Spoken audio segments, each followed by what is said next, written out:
Hello student, स्वागत है आप सभी का इस वीडियो लेक्चर में। और इस वीडियो लेक्चर से हम 2D कोऑर्डिनेट ज्योमेट्री का एक इम्पोर्टेंट टॉपिक शुरू करने जा रहे हैं, वो है इलिप्स, दीर्घवृत्त। दीर्घवृत्त को समझने के लिए सबसे पहले हमें फोकस करना होगा कोनिक सेक्शन पर। हालांकि 11वीं क्लास में आपने कोनिक सेक्शन पढ़ रखा है। कोनिक सेक्शन में डबल कोन होता है द्विशंकु, इस प्रकार से।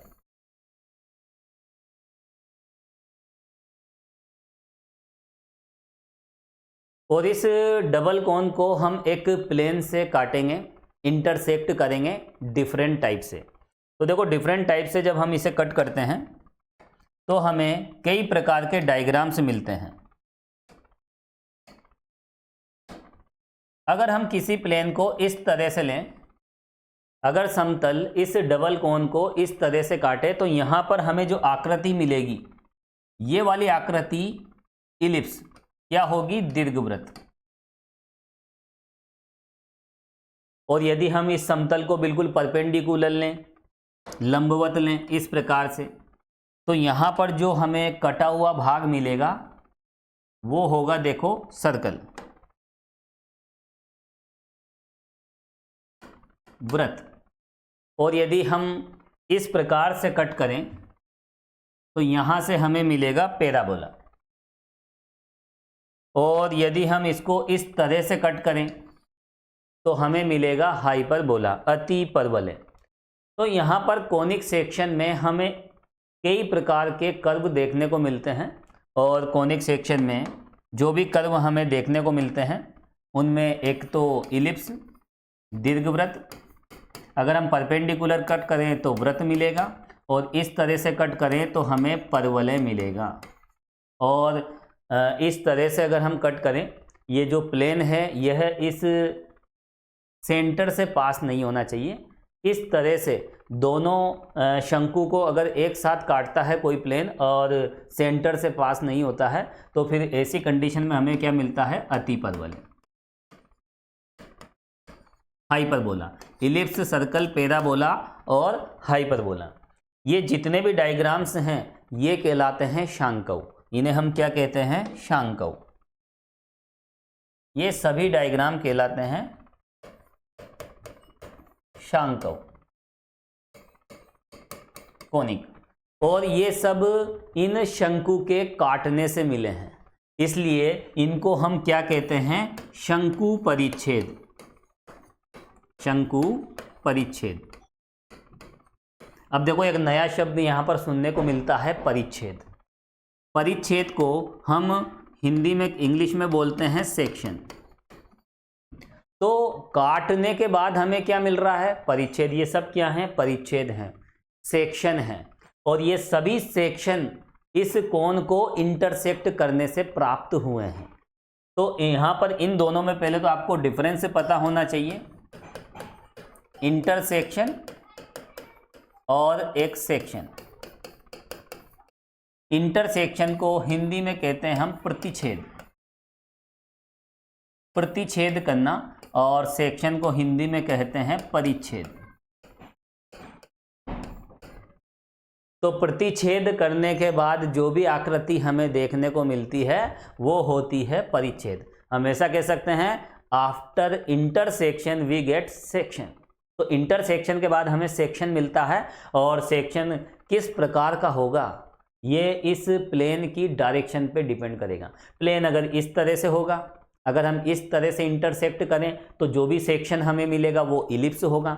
अगर हम इस तरह से इंटरसेक्ट करें बिल्कुल परपेंडिकुलर, लंबवत, तो हमें क्या मिलेगा? हमें सर्कल मिलेगा। जो भी सेक्शन होगा वो सर्कल होगा। और अगर इस तरह से कट करें तो हाइपरबोला, और इस तरह से अगर हम कट करें तो हमें मिलेगा, और सॉरी, यहाँ तो पैराबोला, और इससे मिलेगा हमें हाइपरबोला। और ये सब बातें देखो काफ़ी पुरानी हो गई है। 11वीं क्लास में हम कोनिक सेक्शन पर डिटेल में डिस्कस करते हैं। तो यहाँ पर हमें ये जो भी कर्व हमें मिलते हैं वो सब कहलाते हैं कोनिक सेक्शन। तो ये सब कोनिक है, ये सभी शांकव है। और स्पेशली यहाँ पर हम देखेंगे किसको? इलिप्स को। दीर्घवृत्त के बारे में हमें डिस्कस करना है। तो सबसे पहले हम यहाँ पर कोनिक की डेफिनेशन देखेंगे, ये शांकव होता क्या है। तो देखो, यहाँ पर ये तो सब मैं हटा देता हूँ, ये 11वीं क्लास की बात है। सबसे पहले हम यहाँ पर डिस्कस करेंगे शांकव पे। देखो शांकव क्या होता है, एक डायग्राम के आधार पर हम इसे समझेंगे। सपोज कीजिए ये शांकव है,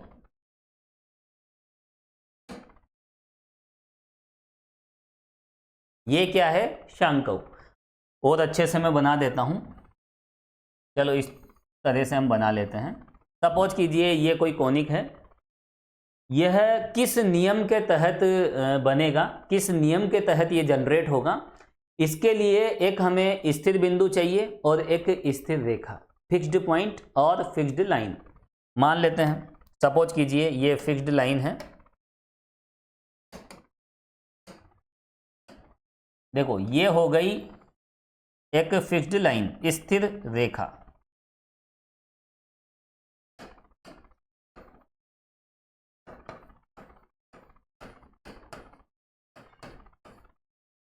क्योंकि देखो कोई भी अगर हम कोऑर्डिनेट ज्योमेट्री में कोई भी डायग्राम हम देखते हैं, कोई भी कर्व हम देखते हैं, तो वह किसी न किसी नियम के तहत बनता है, किसी न किसी रूल के तहत वो जनरेट होता है। वो रूल हमें पता होना चाहिए।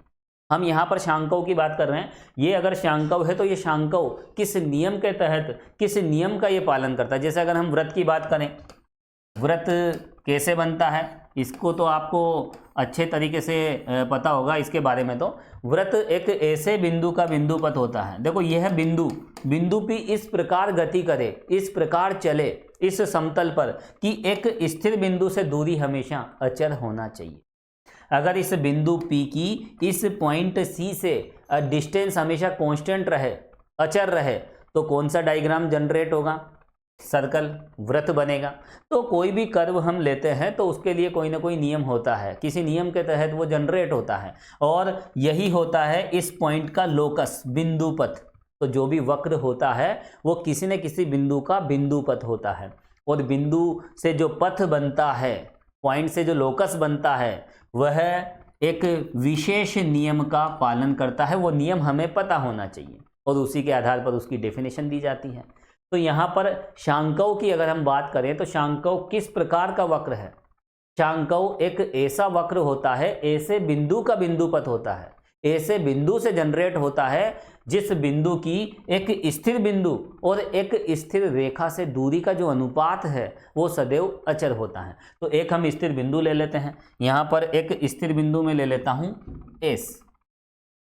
ये S कोई फिक्स्ड पॉइंट है और ये क्या है, एक फिक्स्ड लाइन, स्थिर रेखा। तो एक तो स्थिर बिंदु ले लिया और एक स्थिर रेखा ले ली। अब ये जो भी वक्र बनेगा ये कैसे बनेगा, एक चर बिंदु से बनेगा, वेरिएबल पॉइंट से बनेगा, क्योंकि पॉइंट जब चलेगा तभी तो वक्र बनेगा। मान लेते हैं एक पॉइंट P है जिसके कोऑर्डिनेट है x, y।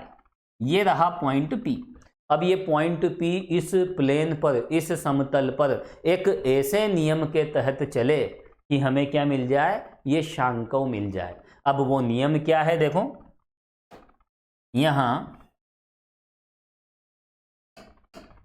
इस पॉइंट P की एक स्थिर बिंदु से दूरी क्या हो जाएगी, देखो PS, और एक स्थिर रेखा से डिस्टेंस, ये लीजिए परपेंडिकुलर डिस्टेंस हम लेते हैं। क्या लेते हैं, परपेंडिकुलर डिस्टेंस। डिस्टेंस हमेशा परपेंडिकुलर ही ली जाती है। ये लीजिए ये 90 एंगल, मान लीजिए ये जो डिस्टेंस है ये है PM।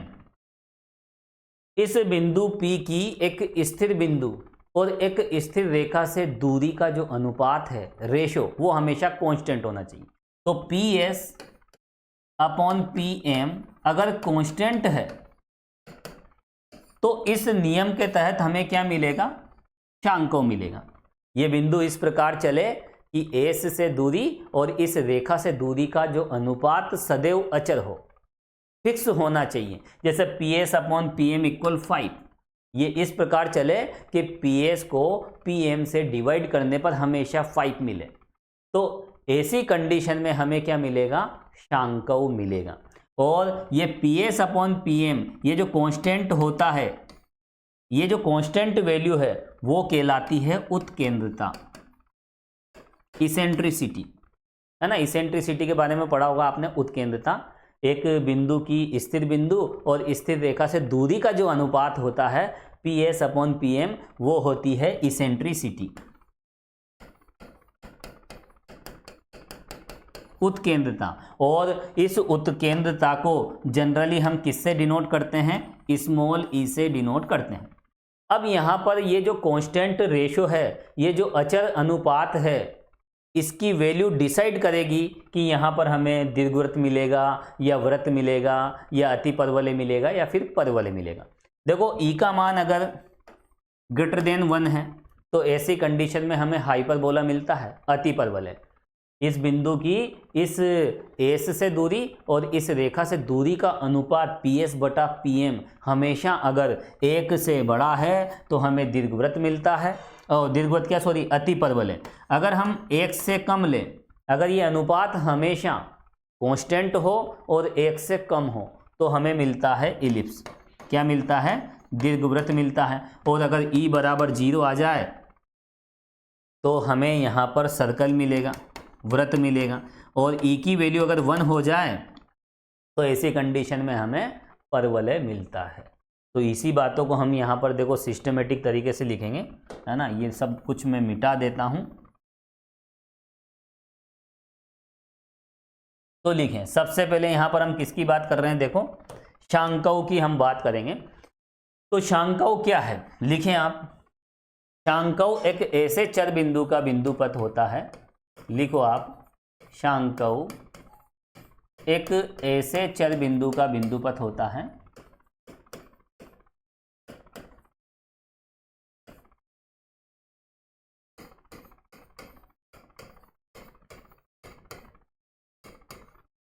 बिंदुपथ, लोकस।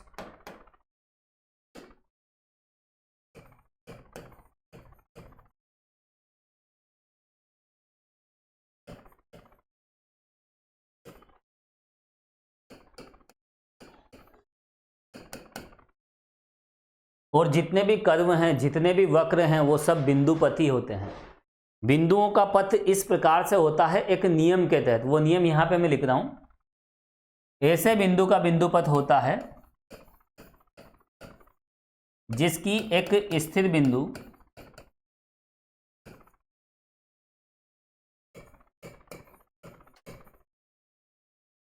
एस तथा एक स्थिर रेखा। अब वो स्थिर रेखा कोई सी भी मान लीजिए, है ना। वो स्थिर रेखा हम ले लेते हैं Z के।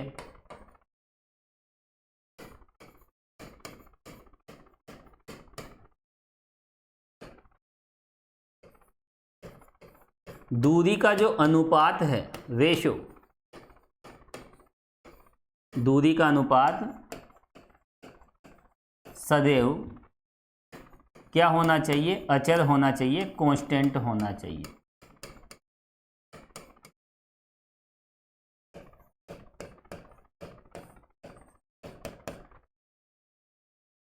तो एक फिक्स्ड पॉइंट और एक फिक्स्ड लाइन से जो रेशियो है डिस्टेंस का, इस पॉइंट P की डिस्टेंस का जो रेशियो है, वही क्या होना चाहिए? कांस्टेंट होना चाहिए। That is PS/PM should be constant. In this condition we get conic. हमें क्या मिलेगा? शांकव मिलेगा। अब यहां पर देखो, ये पॉइंट है, ये जो फिक्स्ड पॉइंट है, ये कहलाता है फोकस। क्या कहते हैं इसे हम? फोकस। हिंदी में कहते हैं नाभि। ये क्या कहलाती है? ये नाभि कहलाती है, फोकस। और ये जो स्थिर रेखा है, ये कहलाती है नियता। क्या कहलाती है? नियता, डायरेक्ट्रिक्स।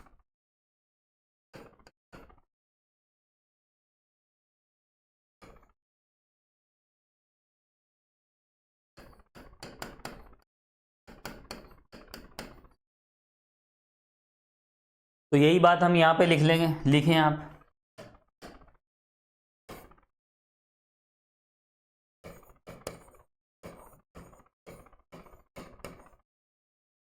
स्थिर बिंदु एस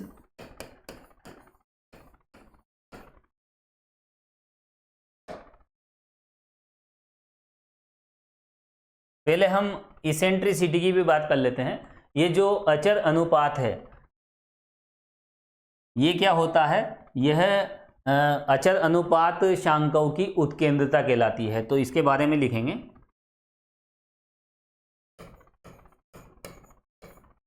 अचर अनुपात शांकव की उत्केंद्रता।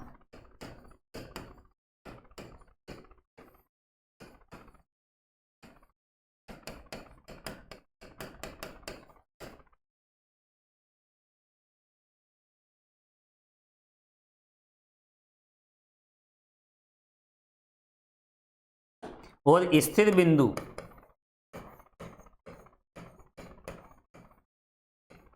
ये जो स्थिर बिंदु एस, ये शांकव की नाभि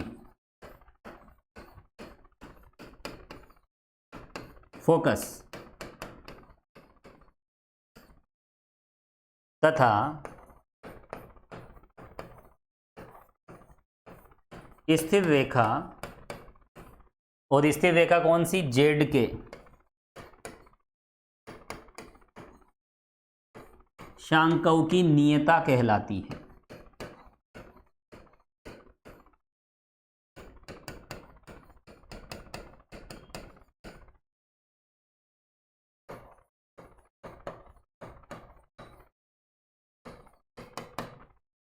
तो देखो कोनिक सेक्शन में जो भी कोनिक हमें मिलता है उस कोनिक की डेफिनेशन आपको पता होना चाहिए। तो यहाँ पर देखो, अगर हम परिभाषा की बात करें, यहाँ हमने क्या लिखा, एक स्थिर बिंदु स्थिर रेखा से दूरी का अनुपात सदैव क्या होता है, अचर होता है। That is P S upon P M क्या होता है, ई के एन इसेंट्रिसिटी के बराबर होता है। वही बात यहाँ पर लिखें,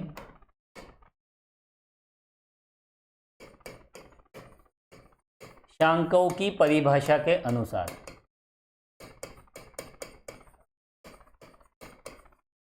शांकव की डेफिनेशन क्या कहती है,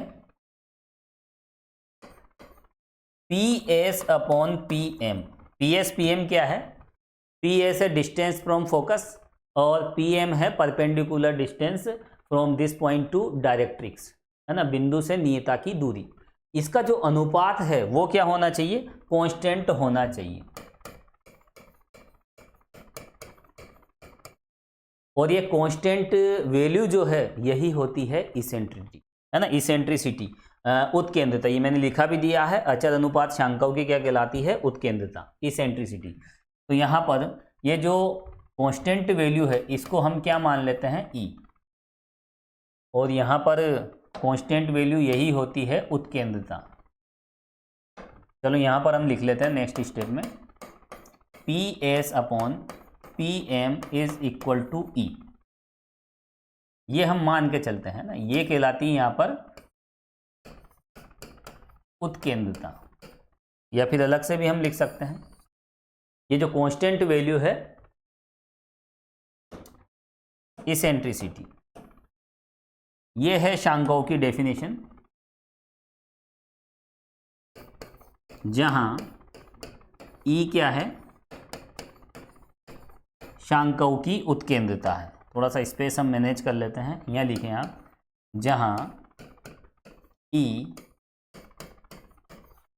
शांकव की उत्केंद्रता है, इसेंट्रिसिटी। अब यहाँ पर शांकव का आकार कैसा होगा, हमें किस प्रकार का शांकव मिलेगा, वो डिपेंड करेगा इसेंट्रिसिटी पे। इसकी वैल्यू क्या होती है वो भी मैं बता देता हूं। ई की जो वैल्यू होती है, ई हमेशा नॉन नेगेटिव होता है। ई की वैल्यू क्या होती है, ये ध्यान रखना, ई की वैल्यू होती है 0 या 0 से बड़ी। अब ऐसा क्यों होता है, तो कॉमन सी बात है इसमें तो कोई कंफ्यूजन होना नहीं चाहिए। देखो इसेंट्रिसिटी नॉन नेगेटिव क्यों होती है, क्योंकि यहाँ पर दो डिस्टेंस का रेशियो हम देखते हैं, पी एस ये एक डिस्टेंस है और पी एम ये भी डिस्टेंस है, और डिस्टेंस कभी नेगेटिव नहीं होती। तो दो नॉन नेगेटिव क्वांटिटीज़ को अगर हम डिवाइड करें तो हमें हमेशा नॉन नेगेटिव क्वांटिटी ही मिलेगी, नेगेटिव कभी नहीं मिलेगा।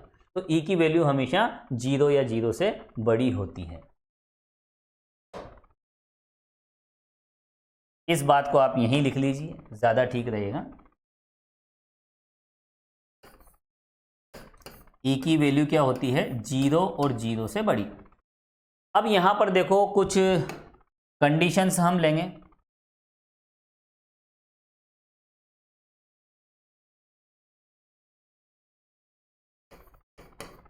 अगर ई की वैल्यू लेस देन 1 और एक कंडीशन हम लेंगे ग्रेटर देन 1, एक कंडीशन हम लेंगे ई इक्वल 1 और एक कंडीशन हम लेंगे ई लेस देन 1।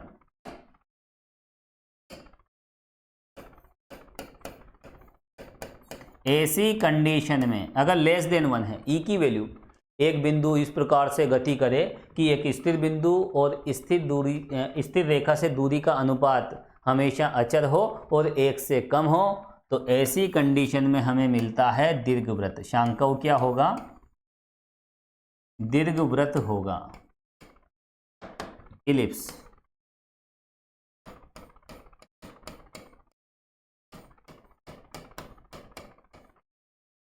अगर ई की वैल्यू 1 से बड़ी है तो ऐसी कंडीशन में शांकव क्या होगा,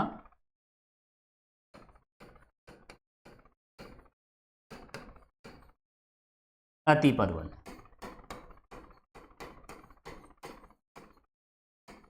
हाइपरबोला।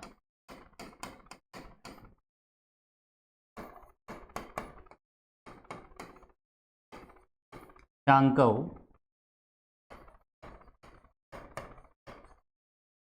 परवल, दैट इज पैराबोला।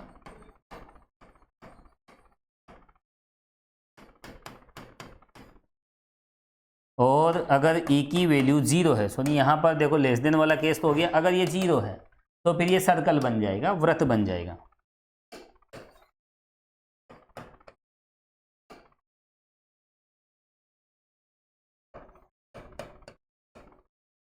जो भी कोनिक हमें मिलेगा वो होगा वृत्त।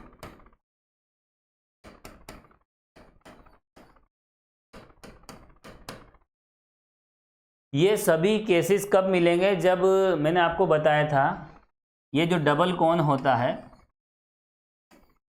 प्लेन सेंटर से पास नहीं होना चाहिए। प्लेन अगर सेंटर से पास होगा तो कुछ कंडीशंस में स्ट्रेट लाइन भी मिलेगी, और प्लेन अगर सेंटर से पास हो जाए इस तरह से तो हमें कोनिक के रूप में एक पॉइंट भी मिलेगा। ठीक है, उसके लिए फिर ई की वैल्यूज अलग ही होती है। तो यहाँ पर हम ऐसा प्लेन लेते हैं जो सेंटर से पास नहीं होता, सेंटर से पास नहीं होगा और इसे कट करेगा तो इस तरह के डायग्राम्स मिलेंगे, और उन सब के लिए ई की वैल्यू क्या होती है ये आपको ध्यान रखना है, ये बहुत इंपॉर्टेंट रिजल्ट्स है। तो ध्यान रहे, for ellipse E less than 1, for hyperbola E greater than 1, for parabola E is equal to 1 and for circle E is equal to 0। ये जो इसेंट्रिसिटी है, ये जो उत्केंद्रता है, यह डिफरेंट टाइप के कोनिक के लिए अलग अलग होती है। इन सबको आपको स्पेशली ध्यान रखना है। तो देखो यहाँ पर हम इस प्रकार के शांकव हम देखते हैं। शांकव की डेफिनेशन क्या है वो भी मैंने आपको बता दी है, और अगर आपको शांकव की डेफिनेशन पता है तो इन सब की डेफिनेशन भी आपको पता है। शांकव की परिभाषा मैंने क्या बताई थी आपको, शांकव एक ऐसे बिंदु P का बिंदुपथ होता है जिसकी एक स्थिर बिंदु तथा एक स्थिर रेखा से दूरी का अनुपात सदैव अचर हो और लेस देन अचर हो। अचर होते ही वो शांकव हो जाएगा, कांस्टेंट होना चाहिए। अब देखो अगर हम यहाँ पर इस तरह की बात कहें कि एक ऐसे बिंदु का बिंदुपथ जिसकी एक स्थिर बिंदु और एक स्थिर रेखा से दूरी का अनुपात अचर हो और 1 से कम हो तो वह दीर्घवृत्त होता है। अचर हो और 1 से ज़्यादा हो तो वह अतिपरवलय होता है, और अचर हो और 1 के बराबर हो तो वह परवलय होता है। तो यहाँ पर अगर शांकव की डेफिनेशन आपको पता है तो इन सभी वक्रों की डेफिनेशन आप आसानी से दे सकते हो। और यहाँ पर फॉर एग्जाम्पल फिर आप देख लीजिए, अगर हम बात करें दीर्घवृत्त की तो देखो यहाँ पर दीर्घवृत्त, ठीक है, यहाँ आपको क्या लिखना है शांकव की जगह दीर्घवृत्त। दीर्घवृत्त एक ऐसे चर बिंदु का बिंदुपथ होता है जिसकी एक स्थिर बिंदु तथा स्थिर रेखा से दूरी का अनुपात सदैव अचर तथा 1 से कम होता है। लेस देन 1 ये वाली आप बात बता दीजिए तो कोनिक की डेफिनेशन किस में बदल जाएगी, इलिप्स की डेफिनेशन में बदल जाएगी। इसी तरह से हम और भी डेफिनेशन दे सकते हैं। तो अब हमारा जो मेन मकसद था इलिप्स का वहां तक हम पहुंच चुके हैं और अब हम लिखेंगे दीर्घवृत्त की परिभाषा। हेडिंग डालें इलिप्स।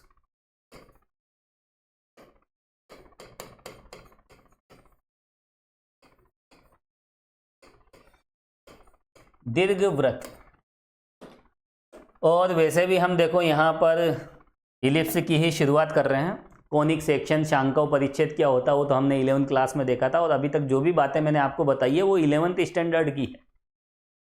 ग्रेजुएशन पर अब हम आए हैं और यहाँ पर इलिप्स की डेफिनेशन किस प्रकार की होगी उससे भी आप परिचित हो गए। फिर भी मैं लिखा देता हूँ क्योंकि लिखना बहुत ज़रूरी होता है। लिखें, आप लिखें दीर्घवृत्त एक ऐसे चर बिंदु का बिंदुपथ होता है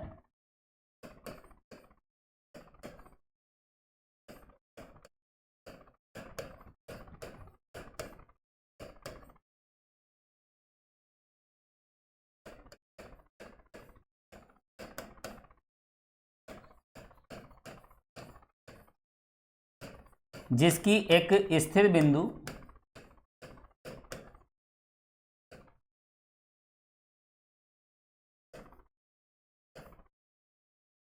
स्थिर बिंदु क्या ले लेते हैं हम, स्थिर बिंदु एस, ये नाभि होती है वैसे फोकस, स्थिर बिंदु एस तथा एक स्थिर रेखा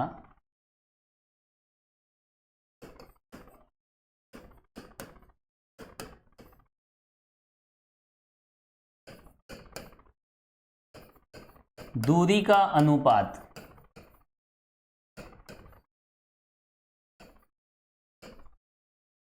सदैव अचल। तो एक स्थिर बिंदु स्थिर रेखा से दूरी का अनुपात सदैव अचल, ये हो गई शांकव की परिभाषा। लेकिन शांकव में भी हम स्पेशली क्या देख रहे हैं, दीर्घवृत्त देख रहे हैं। तो ये जो अचर है ये क्या होना चाहिए, 1 से कम, तथा सदैव अचर तथा 1 से कम।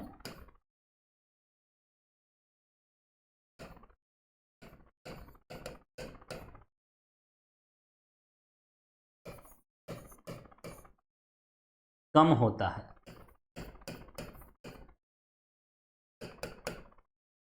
तो देखो दीर्घवृत्त की बहुत आसान सी परिभाषा है।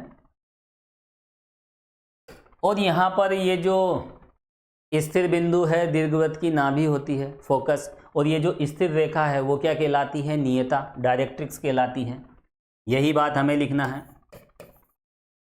और ये जो कांस्टेंट रेशियो है वो होती है इसेंट्रिसिटी। जो अचर अनुपात है, लिखें आप अचर अनुपात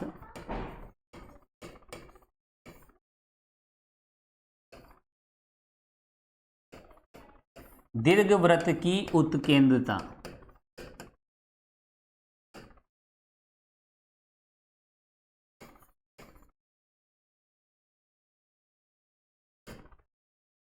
और स्थिर बिंदु, ये जो स्थिर बिंदु S है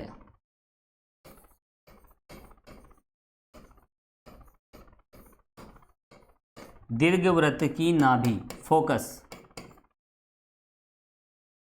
तथा वो जो फिक्स्ड लाइन थी स्थिर रेखा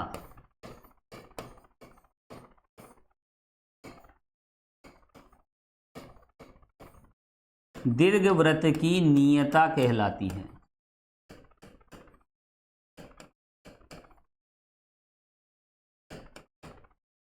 तो PS अपॉन PM क्या होता है किसी भी कोनिक के लिए, PS अपॉन PM, एक चर बिंदु की स्थिर बिंदु स्थिर रेखा से दूरी का अनुपात हमेशा अचर होता है। और वो जो अचर अनुपात होता है उसको हम किससे व्यक्त करते हैं, E से व्यक्त करते हैं। और ये E की वैल्यू हमेशा क्या होती है, 1 से कम।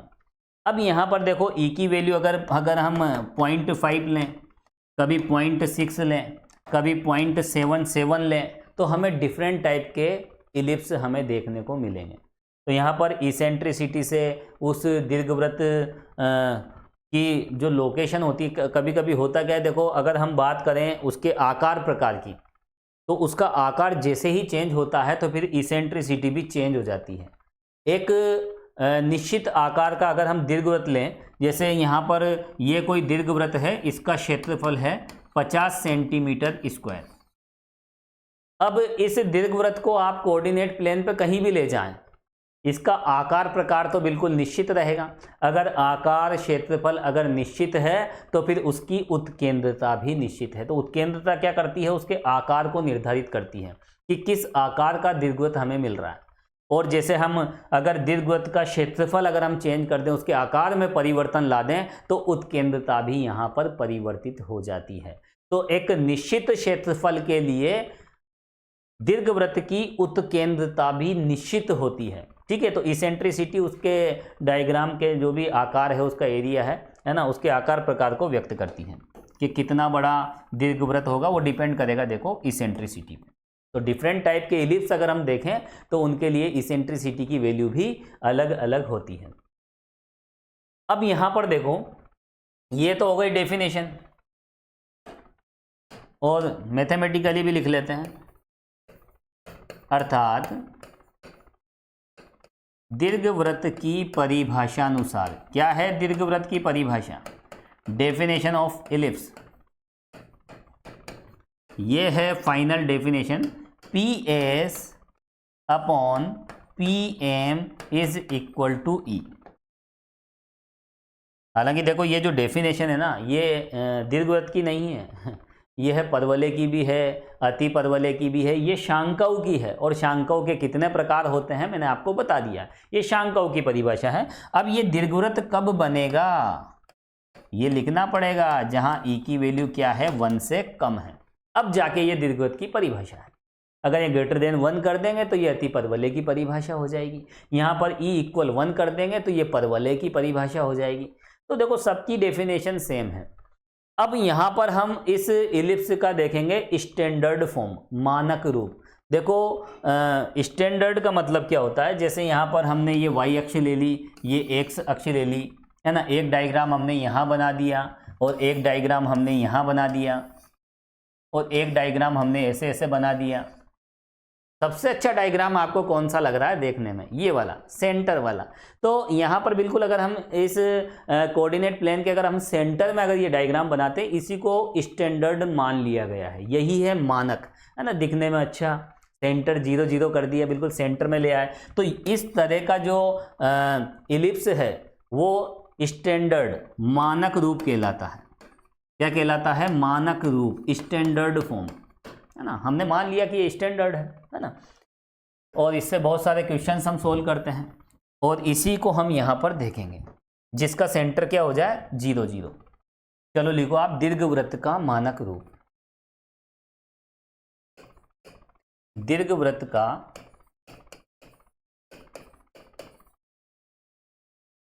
मानक रूप, स्टैंडर्ड फॉर्म।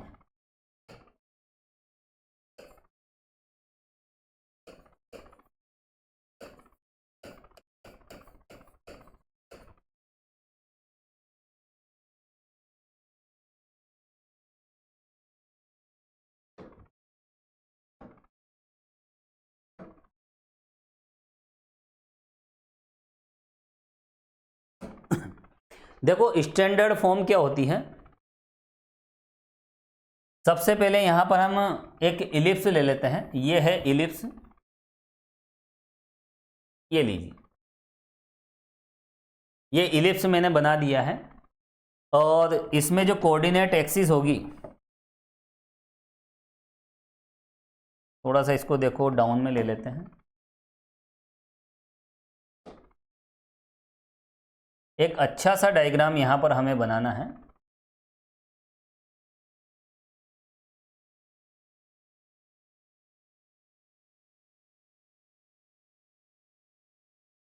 यहां पर आप देख सकते हैं, ये होती है इसकी मेजर एक्सिस, यहां से यहां तक की जो लंबाई है ये होती है दीर्घ अक्ष, मेजर एक्सिस, और ये होती है माइनर एक्सिस, लघु अक्ष। तो दीर्घ अक्ष कहां पर है, अभी x अक्ष पर है, और लघु अक्ष कहां पर है, y अक्ष पर। तो यहाँ पर जो दीर्घ अक्ष है, दीर्घ अक्ष पर ही दीर्घवृत्त की नाभियां मिलती है। जो दोनों फोकस होते हैं वो कहाँ पर होते हैं? दीर्घ अक्ष पर विद्यमान होते हैं। तो यहाँ पर हमें दो तरह के स्टैंडर्ड फॉर्म देखने पड़ेंगे। पहला केस तो हम लेंगे कि ये जो दीर्घ अक्ष है, दीर्घ अक्ष पर नाभियां होती है। नाभियां कहाँ पर है? यहाँ पर एक्स अक्ष पे। तो दीर्घ अक्ष एक्स अक्ष पर है। और एक केस देखेंगे हम, जब दीर्घ अक्ष कहाँ चली जाएगी? वाई अक्ष पर चली जाएगी। तो डायग्राम फिर किस तरह का बनेगा? इस तरह का बनेगा। ये दो तरह के स्टैंडर्ड फॉर्म यहाँ पर हमें देखने हैं। सबसे पहले हम इस पर डिस्कस कर लेते हैं। ये है केस फर्स्ट।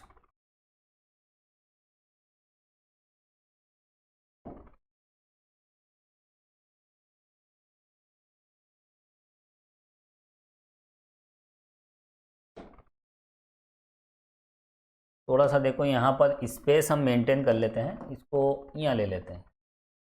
और ये कौन सा केस देख रहे हैं ये भी आप लिख लीजिए। अभी हम बात कर रहे हैं, देखो केस फर्स्ट।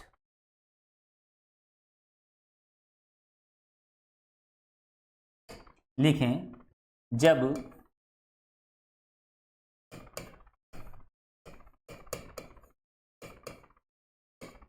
नाभियां एक्स अक्ष पर हैं,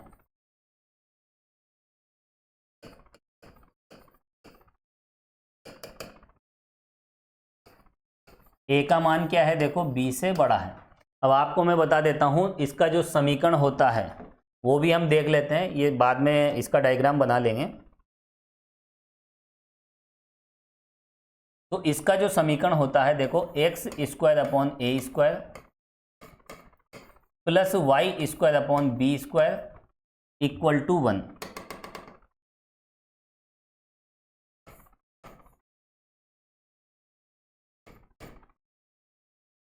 यह है दीर्घवृत्त का मानक समीकरण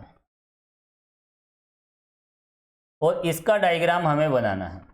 हालांकि इसको हम प्रूफ भी करेंगे, है ना। इलिप्स का इक्वेशन ये क्यों होता है, ये किस प्रकार, इसका प्रूफ भी हम देखेंगे। फिलहाल हमें इसके कुछ इंपॉर्टेंट रिजल्ट्स, इसका डायग्राम हमें ध्यान रखना है। अब यहाँ पर देखो ये वाली कंडीशन, ए की वैल्यू क्या है? बी से बड़ी है। तो यहाँ पर ऐसी कंडीशन में जो डायग्राम हमें देखने को मिलेगा वो इस प्रकार का मिलेगा।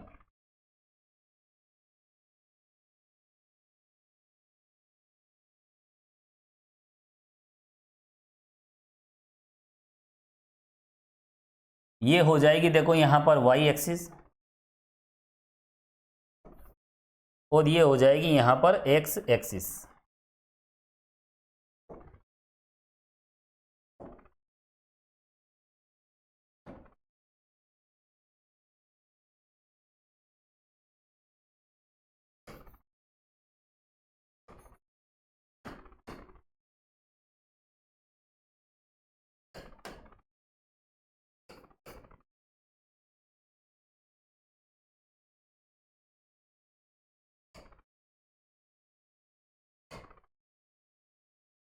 इस डायग्राम को समझें। दीर्घवृत्त का जो मानक रूप होता है वो है X square upon A square plus Y square upon B square is equal to 1। यहाँ पर ए और बी क्या हैं, इन पर भी हम डिस्कस करेंगे। इस डायग्राम को समझें। इसको अगर हम देखो एक्स वाई प्लेन पे अगर हम प्लॉट करें, इसका अगर हम आरेख बनाएं, तो इसका जो आरेख है, इसका जो डायग्राम है वो इस तरह से हमें देखने को मिलता है। यहाँ पर ये जो मिडिल पॉइंट है इसको हम कहेंगे यहाँ पर सेंटर। ये है दीर्घवृत्त का केंद्र, जिसके कोऑर्डिनेट आप देख सकते हैं। इसके कोऑर्डिनेट क्या है? 0 0।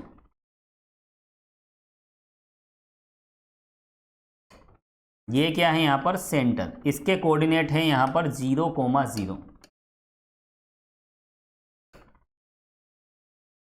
ये कहलाता है दीर्घवृत्त का केंद्र। दीर्घवृत्त की दो नाभियां होती है फोकस, एक होती है एस और एक होती है एस डैश। ये मान लीजिए ये रही, और एक फोकस ये रहा।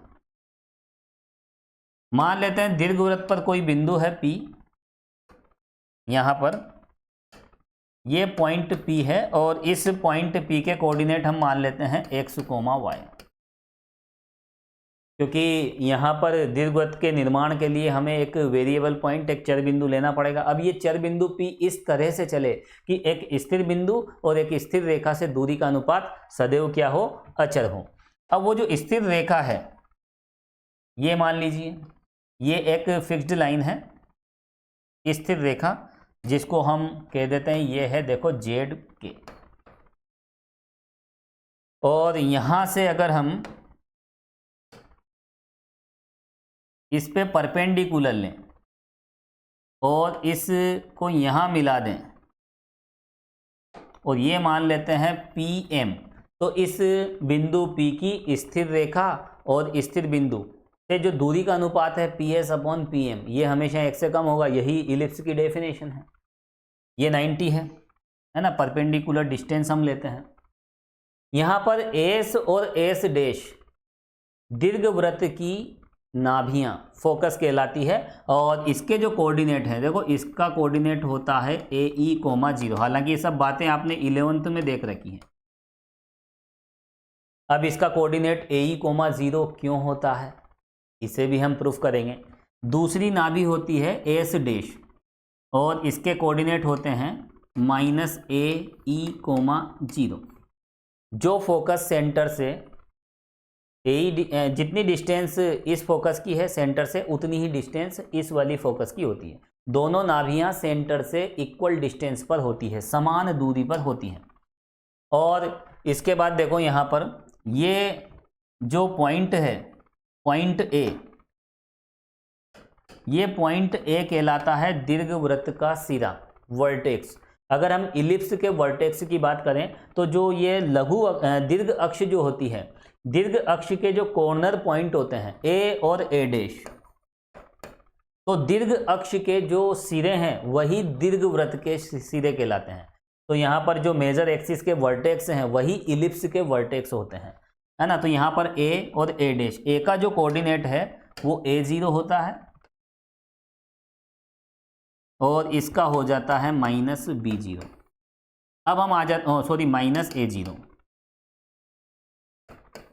अब हम आ जाते हैं माइनर एक्सिस पे, लघु अक्ष पे। तो माइनर एक्सिस में यहाँ पर देखो एक B और एक B डैश, माइनर एक्सिस के वर्टेक्स, इसके जो लघु अक्ष के सिरे हैं वो एक तो B है और एक B डैश है। यहाँ B के कोऑर्डिनेट क्या होंगे, इस इक्वेशन के अकॉर्डिंग, अगर इलिप्स का इक्वेशन ये है तो फिर B के कोऑर्डिनेट क्या हो जाते हैं 0,B और इसके क्या हो जाएंगे 0,-B।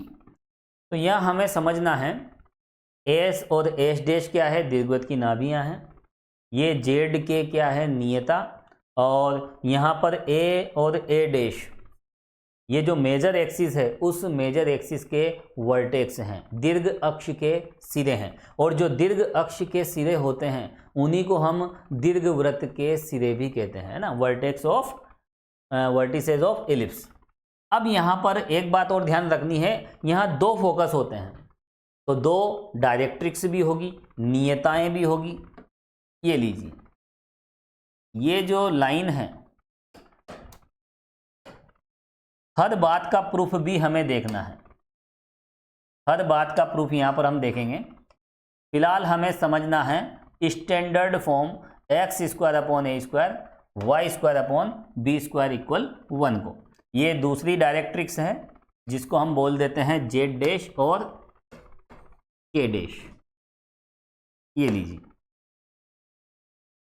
और इसके बाद यहाँ पर ये जो पॉइंट है, ये पॉइंट यहीं पे ले लें ताकि हमें देखो, ये मान लेते हैं हम K डैश और ये मान लेते हैं हम K।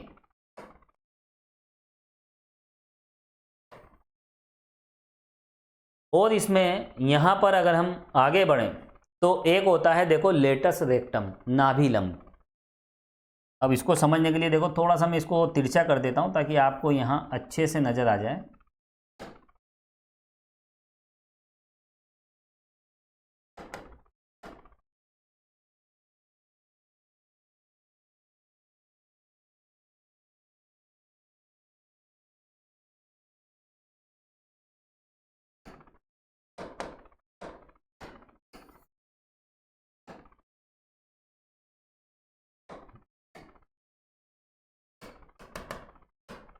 चलिए कोई बात नहीं, समझ जाना आप वैसे।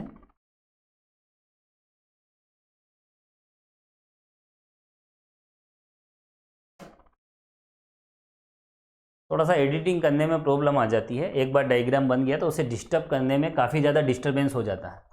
देखो यहाँ पर लेटस रेक्टम की हम बात करेंगे कि नाभिलंब होता क्या है। थोड़ा सा मैं कलर चेंज कर देता हूँ ताकि आपको अच्छे से नज़र आ जाए। ये लीजिए, इस एस को, एस से अगर हम परपेंडिकुलर ऊपर चलें और एक नीचे की ओर चलें, ये इस तरह से,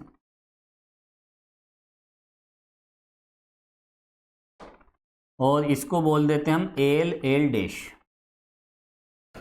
ये जो एल एल डैश यानी ये यहाँ पर देखो, ये दीर्घवृत्त की अक्ष कहलाती है। इस एक्स अक्ष के लंबवत नाभि से गुजरने वाली ये जो रेखा है एल एल डैश, ये कहलाती है दीर्घवृत्त की नाभिलंब, लेटस रेक्टम। और इसकी लेंथ क्या होती है वो भी हम देखेंगे। तो यहाँ पर हमें सबसे पहले समझना है कि ये जो स्टैंडर्ड फॉर्म है इसका डायग्राम किस प्रकार होता है, और इसके लिए नाभियाँ क्या होती है, नियताएं क्या होती है, और नाभिलंब क्या होता है, और दीर्घ अक्ष क्या होती है, लघु अक्ष क्या होती है। ये सब बातें यहाँ पर हमें डिटेल में देखना है। उसके बाद इन सभी बातों को हम प्रूफ भी करेंगे। तो देखो यहाँ पर हम स्टेप बाय स्टेप आगे बढ़ते हैं। सबसे पहले हम बात करते हैं इस पॉइंट ओ की। सबसे पहली बात, सबसे पहले हम बात करेंगे किसकी, केंद्र, दीर्घवृत्त का केंद्र।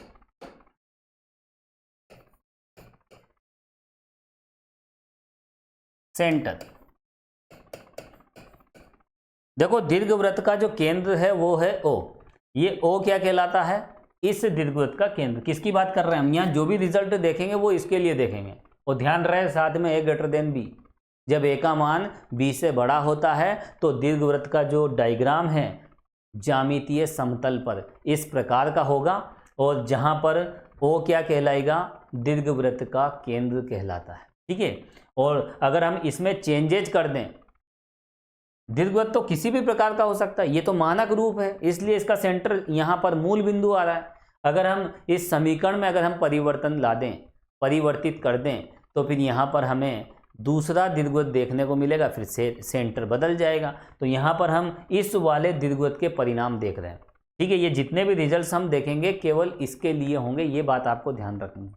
तो सभी रिजल्ट्स किसके लिए होंगे, स्टैंडर्ड फॉर्म के लिए। ये वाली स्टैंडर्ड फॉर्म जहां पर ए की वैल्यू क्या हो, बी से बड़ी हो। और जब ए की वैल्यू बी से बड़ी है तो फिर नाभियां कहां पर होगी, एक्स अक्ष पर होगी। और दूसरे केस में हम चले जाएंगे ये वाला डायग्राम हम देखेंगे। फिर यहाँ पर क्या हो जाएगा, ये तो यहाँ पर देखो, यहाँ से यहाँ तक की लेंथ क्या होती है, यहाँ से यहाँ तक की लेंथ ओ से लेकर ए तक की लेंथ ए होती है, और ओ से लेकर बी तक की लेंथ स्मॉल बी होती है।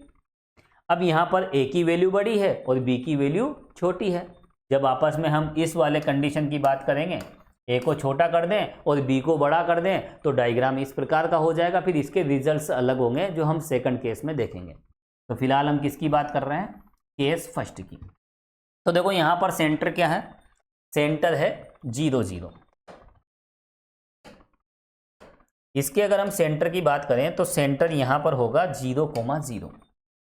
सेंटर ओ है जिसके कोऑर्डिनेट क्या है, 0 0 है। चलिए आगे हम बढ़ते हैं। अब हम बात करेंगे सेकंड पॉइंट की। सेंटर के बाद यहां पर अगर हम चलें इस पे, नाभि पर, नाभि फोकस की हम बात कर लेते हैं।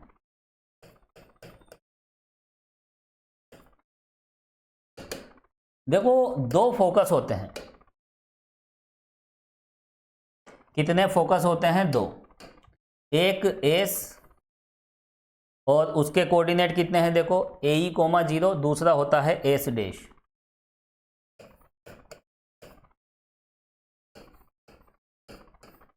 एस डैश इसके होते हैं -AE,0। तो दो फोकस होते हैं, दो नाभियां होती है जिसके निर्देशांक आपको ध्यान रखने हैं, है ना। ये सब स्टैंडर्ड रिजल्ट हैं। जब हम स्टैंडर्ड फॉर्म देखेंगे तो स्टैंडर्ड रिजल्ट हमें ध्यान रखने पड़ेंगे। अगला जो पॉइंट है देखो, नाभि के बाद हम बात कर लेते हैं किसकी, नियताओं की। और नियता से पहले हम यहां पर देखो इसकी बात कर लेते हैं, दीर्घ अक्ष की लंबाई। किसकी बात करेंगे? दीर्घ अक्ष, मेजर एक्सिस।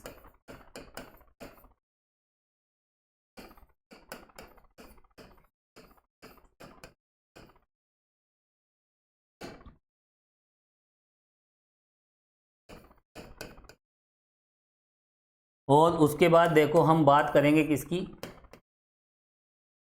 लघु अक्ष की, माइनर एक्सिस।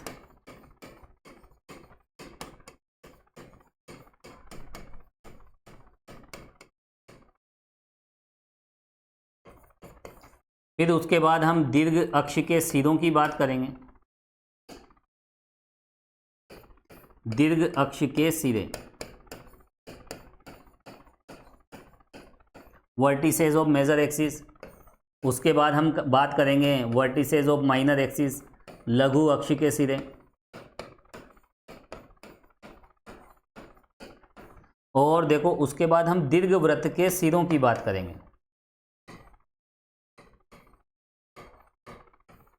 दीर्घवृत्त के सिरे, वर्टिसेस ऑफ इलिप्स और वर्टिसेस ऑफ मेजर एक्सिस एक ही बात है ना। दीर्घ अक्ष के जो सिरे होते हैं ये ए और ए डैश जो होते हैं, ए और ए डैश को आप दीर्घवृत्त के सिरे कह दीजिए, है ना, दीर्घवृत्त के शीर्ष कह दीजिए, या फिर दीर्घ अक्ष मेजर एक्सिस के वर्टिसेस, है ना, दीर्घ अक्ष के सिरे कह दीजिए, एक ही बात है। किसी प्रकार का कोई भी कंफ्यूजन नहीं होना चाहिए। चलिए आगे बढ़ते हैं। इसकी जो लंबाई है, दीर्घ अक्ष की लंबाई, ये सब रिजल्ट्स हमें यहां पर देखने हैं।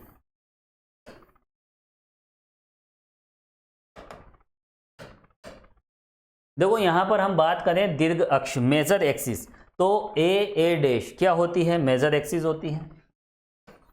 ए डैश मेजर एक्सिस, और इसकी लेंथ होती है 2a। और आप देख सकते हो यहां से यहां तक की लेंथ 2a है, तो यहाँ से O से लेकर A तक की लेंथ क्या हो जाएगी? Small a। इसी वजह से इस A के कोऑर्डिनेट क्या हुए? A0। ये सब 11 क्लास की बातें हैं। अब देखो यहाँ पर माइनर एक्सिस की हम बात करें तो BB डैश, ये BB डैश होती है माइनर एक्सिस, लघु अक्ष, और BB डैश की लेंथ कितनी है? 2b। स्टैंडर्ड रिजल्ट्स हैं। और यहाँ पर देखो दीर्घ अक्ष के सिरे, वर्टिसेस ऑफ मेजर एक्सिस, और मेजर एक्सिस के वर्टिसेस क्या हैं? देखो एक तो A है और एक A डैश है, और A के कोऑर्डिनेट क्या हैं? A के कोऑर्डिनेट तो A0 हैं, और A डैश के कोऑर्डिनेट क्या हैं? -A0। अब आ जाते हैं हम यहाँ पर लघु अक्ष के सिरे, है ना, vertices of minor axis, that is B and B dash. और कोऑर्डिनेट क्या है इसके? B के कोऑर्डिनेट तो हैं 0, B, और B डैश के कोऑर्डिनेट क्या हैं? 0, -b। अब हम आगे बढ़ते हैं। अब हम बात करते हैं वर्टिसेस ऑफ इलिप्स, दीर्घवृत्त के सिरे। तो ये जो दीर्घ अक्ष के सिरे होते हैं इन्हीं को हम क्या कहते हैं? दीर्घवृत्त के सिरे भी कहते हैं। तो वर्टिसेस ऑफ इलिप्स की बात आ जाती है तो ऐसी कंडीशन में हम किसके वर्टेक्स लेते हैं? मेजर एक्सिस के। ये दोनों सेम है। अब देखो आगे हम बढ़ते हैं, अगला रिजल्ट हमें देखना है। यहाँ हम इंपॉर्टेंट रिजल्ट्स ही तो देख रहे हैं, ये सब स्टैंडर्ड रिजल्ट होते हैं। क्लियर? दीर्घवृत्त की बात हो गई। अब दीर्घवृत्त के सिरे हो गए, और इसके बाद देखो हम चलते हैं डायरेक्ट्रिक्स पे। इसकी दो डायरेक्ट्रिक्स होती है, एक जेड के और दूसरी होती है जेड डैश के डैश। ये कहलाती है नियताएं। और इसका जो इक्वेशन होता है, देखो ये वाली जो नियता होती है ये होती है x = a/e। चलो मैं यही लिख देता हूं। इसका समीकरण होता है x = a/e। यहां से लेके यहां तक की जो डिस्टेंस है वो होती है a/e। और देखो e की वैल्यू क्या है? e की वैल्यू तो 1 से कम है। और जब किसी भी क्वांटिटी में 1 से कम वाली क्वांटिटी का भाग लगाते हैं तो वैल्यू हमेशा क्या होती है? उससे तो बड़ी मिलेगी। 5 को अगर 0.5 से डिवाइड करेंगे, 5 को अगर हम 0.5 से डिवाइड करेंगे तो हमें 5 से बड़ी वैल्यू मिलेगी। सिंपल सी बात है, किसी भी नंबर को 1 से छोटे नंबर से डिवाइड करने पर वैल्यू बढ़ जाती है, ठीक है। और यहाँ पर a को अगर हम e से डिवाइड करेंगे तो वैल्यू a से बड़ी होगी, और वैल्यू a से बड़ी होगी तो यहाँ देखो यहाँ से यहाँ तक की तो a है, तो फिर हमें डायरेक्ट्रिक्स आगे की तरफ मिलेगी, है ना। ये छोटी छोटी बातें हैं, कॉमन सी बातें हैं। चलिए, और एक और डायरेक्ट्रिक्स होती है, ये वाली जो डायरेक्ट्रिक्स है वो है x इक्वल माइनस ए अपॉन ई। तो ये नियताओं के समीकरण किस प्रकार होंगे, लिखें आप। 8वां रिजल्ट, नियताएं।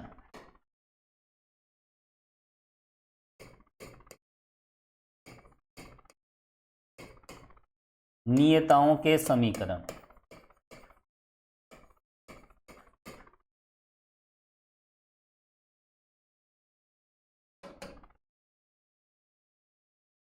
ये वाली क्या है, देखो इसमें एक तो जेड के है और एक जेड डैश के डैश, दो नियताएं हैं। मैं डायरेक्ट लिख देता हूं, x इक्वल ए अपॉन ई और x इक्वल माइनस ए अपॉन ई, ये दो नियताएं होती है। चलो आगे बढ़ते हैं। अब हम किसकी बात करेंगे यहाँ पर, अब हम चलते हैं लेटस रेक्टम पे, नाभि लंब एल एल डैश।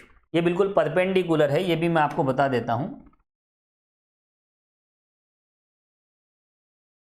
यहाँ पर ये जो x अक्ष है यह दीर्घवृत्त की अक्ष होती है। क्या होती है, अक्ष।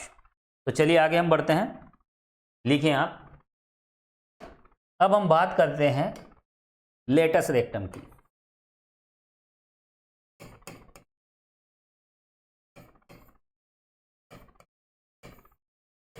नाभि लंब,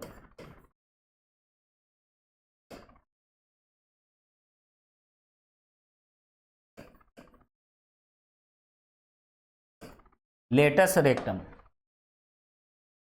और इसकी लेंथ की हम यहां बात करेंगे।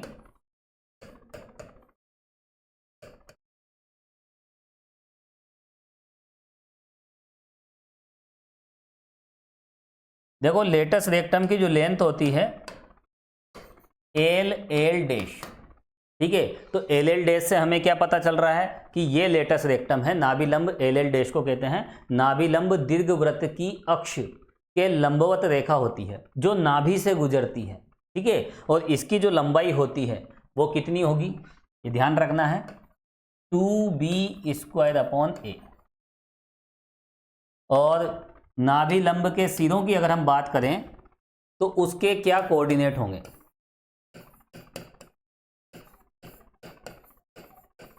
नाभि लंब के सिरों के निर्देशांक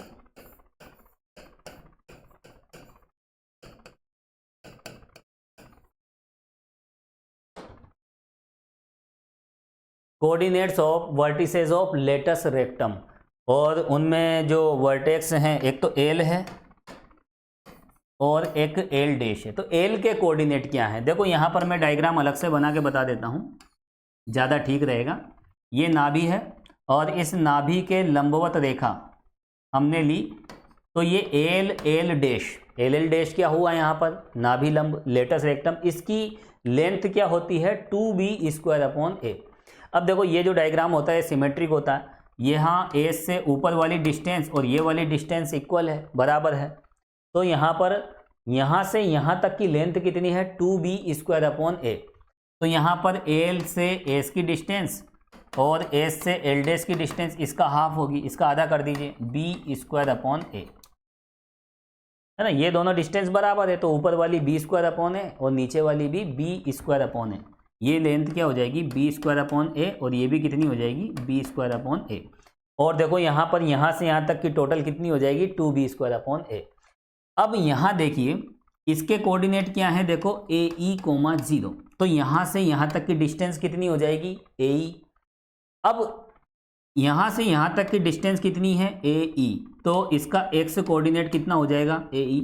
और यहाँ से यहाँ तक की डिस्टेंस कितनी है b² अपॉन ए, तो इसका y कोऑर्डिनेट कितना हो जाएगा b² अपॉन ए। तो l के कोऑर्डिनेट क्या मिले हमें AE और b² अपॉन ए। और देखो अगर हम बात करें एल डैश की, तो बिल्कुल इसी पोजीशन में ये क्या हो जाएगी, इसकी मिरर इमेज हो जाएगी, तो y कोऑर्डिनेट चेंज हो जाएगा।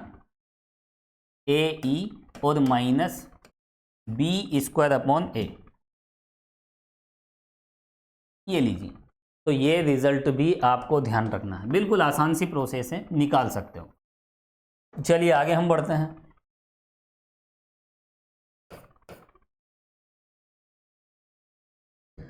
अब यहां पर अगर हम बात करें एक स्पेशल रिलेशन की, एक विशेष प्रकार का प्रतिबंध यहां पर हमें देखने को मिलेगा, विशेष प्रतिबंध।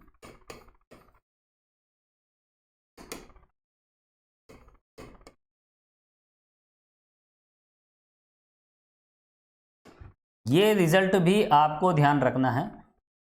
ये जो विशेष प्रतिबंध होता है, B square equal to A square 1 minus E square, और इसके साथ आपको एक बात भी ध्यान रखना है, यहां पर ये कब होगा, जब यहां पर ए की वैल्यू बी से बड़ी होगी। ठीक है, क्योंकि यहां पर देखो ए स्क्वायर की वैल्यू बी स्क्वायर से बड़ी है, क्योंकि हम केस फर्स्ट देख रहे हैं, जो स्टैंडर्ड फॉर्म देख रहे हैं उसमें ए ग्रेटर देन बी लेके चल रहे हैं, तब जाके ये रिलेशन हम देखते हैं। तो ये प्रतिबंध किसके लिए है, ए ग्रेटर देन बी के लिए, केस फर्स्ट के लिए है। जैसे हम केस सेकंड पे जाएंगे ए और बी आपस में इंटरचेंज हो जाएंगे, वो केस सेकंड की बात है, ये सारे रिजल्ट बदल जाएंगे वहां पर केस सेकंड में।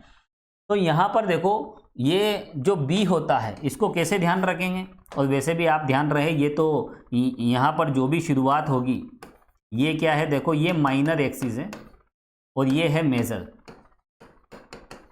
यानी ये छोटा है और यहाँ पर बड़ा है, तो छोटे से शुरुआत हमें करना है। तो ए और बी में कौन छोटा है, देखो बी। और वैसे भी आप देखो ये बैलेंस कब होंगे, आपको यहाँ पता है कि ए स्क्वायर की वैल्यू क्या है, बड़ी है किससे, बी स्क्वायर से। अब यहाँ पर इस ए स्क्वायर को बी स्क्वायर के बराबर लाना है ना, यानी बड़ी वैल्यू को हमें छोटी वैल्यू के बराबर लाना है। तो हमें इस बड़ी वैल्यू को किसी एक से छोटी क्वांटिटी से मल्टीप्लाई करना पड़ेगा, और 1 माइनस ई स्क्वायर का मान एक से छोटा होगा।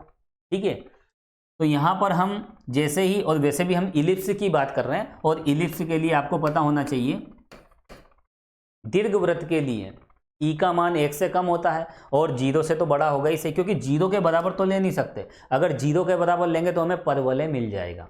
आपको स्टार्टिंग में मैं ले चलता हूं, देखो स्टार्टिंग में हमने यहाँ पर बात की थी, ये लीजिए, दीर्घवृत्त के लिए ई का मान क्या होता है, 1 से कम। अब 1 से कम का मतलब ऐसा नहीं कि तुम 0 पे ले जाओ, ठीक है, यहाँ पर आप चाहें तो ऐसा भी लिख सकते हैं, ई की वैल्यू 1 से कम है और 0 से कम नहीं हो सकती और 0 के बराबर भी नहीं हो सकती, क्योंकि ई इक्वल 0 वाला केस यहाँ पर आ चुका है। और चाहे तो आप इसको और मॉडिफाई कर लीजिए, ये लीजिए, मैं इसको और मॉडिफाई करवा देता हूँ, ये लीजिए, 0 और 1 के बीच में, 1 से कम तो होगा लेकिन 0 पे जाने पे सर्कल बन जाएगा, 1 पे जाने पे वह परवलय बन जाएगा। तो ई की वैल्यू 0 से 1 के बीच में होती है, किसके लिए, इलिप्स के लिए। ठीक है, चलिए, तो यहां पर मैं क्या बता रहा था, हाँ, इस ई की वैल्यू क्या है, 0 और 1 के बीच में है, और 0 और 1 के बीच में अगर कोई भी क्वांटिटी आप लोगे और उसका स्क्वायर करोगे तो वो 0 से 1 के बीच में ही रहेगी, है ना, इस रेंज से आउट नहीं हो सकती। और ए स्क्वायर को अगर हम 0 और 1 के बीच की किसी क्वांटिटी से अगर हम मल्टीप्लाई करते हैं तो वैल्यू कम हो जाती है। तो ए स्क्वायर को बी स्क्वायर के बराबर कैसे लाएं, यहाँ तो बी स्क्वायर की वैल्यू तो देखो, बी स्क्वायर की वैल्यू तो छोटी है ए स्क्वायर से, है ना, इस कंडीशन की वजह से। अब यहाँ पर देखो इन दोनों को बराबर करना है, हमें बैलेंस करना है। ये दोनों टर्म बराबर कब होगी, जब इसे हम छोटा करेंगे, और इसको छोटा करने के लिए हमें क्या करना पड़ेगा, एक से छोटी क्वांटिटी से मल्टीप्लाई करना पड़ेगा। तो वो एक से छोटी क्वांटिटी ये रही, ये बराबर हो गया। तो यहाँ पर ध्यान रहे, शुरुआत हमें क्या करनी है, छोटे से, और ये है थोड़ी बड़ी वैल्यू, और बड़ी वैल्यू को 1 माइनस ई स्क्वायर से मल्टीप्लाई करने पे वो बैलेंस हो जाती है और बी स्क्वायर के इक्वल आ जाती है। तो इस बात को ध्यान में रखते हुए आपको ये ध्यान रखना। और वैसे सिंपल सी बात है, छोटे से शुरुआत करनी है, बी छोटा है और उसके बाद तो जो आएगा वो आएगा इसी। चलिए, याद रखने का तरीका मैंने बता दिया, क्योंकि अभी तो हम यहाँ पर केस फर्स्ट देख रहे हैं। जब केस सेकंड पे आ जाएंगे तो दोनों रिजल्ट्स को आपको कंपेयर करके चलना पड़ेगा कि केस फर्स्ट में कौन सा रिजल्ट था और केस सेकंड में कौन सा रिजल्ट। चलिए, विशेष प्रतिबंध के बाद हम बात करेंगे, देखो एक होता है देखो नाभीय गुण,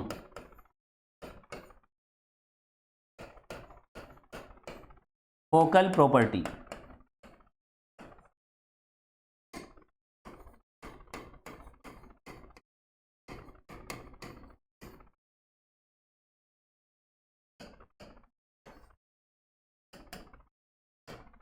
देखो दीर्घवृत्त का नाभीय गुण क्या होता है, अगर यहां पर देखो, अगर हम बात करें इस इलिप्स की, पहले आप नाभीय गुण सुन लीजिए। दीर्घवृत्त के किसी बिंदु की दोनों नाभियों से दूरियों का योग हमेशा दीर्घवृत्त की दीर्घ अक्ष की लंबाई के बराबर होता है।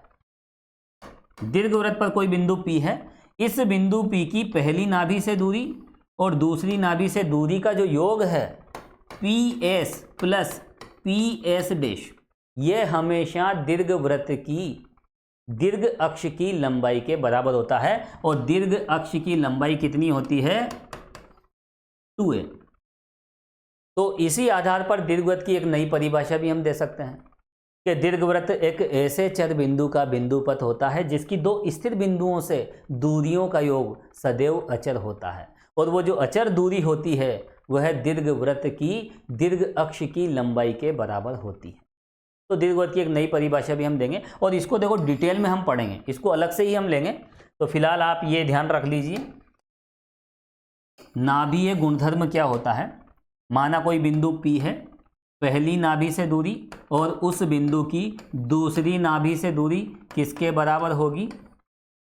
दीर्घ अक्ष की लंबाई के बराबर होगी। ये बात आपको ध्यान रखना है। और दीर्घ अक्ष की लंबाई कितनी है? 2a। ठीक है, तो यहाँ पर और मैं इसको डायरेक्ट 2a लिख देता हूँ। और 2a क्या है यहाँ पर? 2a क्या है? ये दीर्घ अक्ष है। तो दीर्घवृत्त एक ऐसे चर बिंदु का बिंदुपथ होता है जिसकी दो स्थिर बिंदुओं से दूरियों का योग सदैव अचर होता है और दीर्घवृत्त की दीर्घ अक्ष की लंबाई के बराबर होता है। यहाँ पर दीर्घ अक्ष की लंबाई कितनी है? 2a, क्योंकि हम केस फर्स्ट देख रहे हैं। और देखो परिभाषा की भी हम इसमें अगर बात करें तो वो भी कर लीजिए। इसकी जो परिभाषा है, परिभाषा तो हमने देख ही रखी है। इसकी जो डेफिनेशन है वो क्या है? PS upon PM is equal to E। तो ये तमाम रिजल्ट्स मैंने आपको बताए हैं, ये है केस फर्स्ट के। अब देखो इसके बाद हम चलेंगे केस सेकंड पे, है ना। ये केस फर्स्ट था, मैंने लिखा भी था, जब नाभियां x अक्ष पर होती है। और नाभियां जब x अक्ष पर होगी तो उस कंडीशन में a का मान b से बड़ा होगा। इक्वेशन वही रहेगा, है ना। x स्क्वायर के नीचे जो भी लिखा होगा वो a है, और y स्क्वायर के नीचे जो भी लिखा हुआ है वो b है।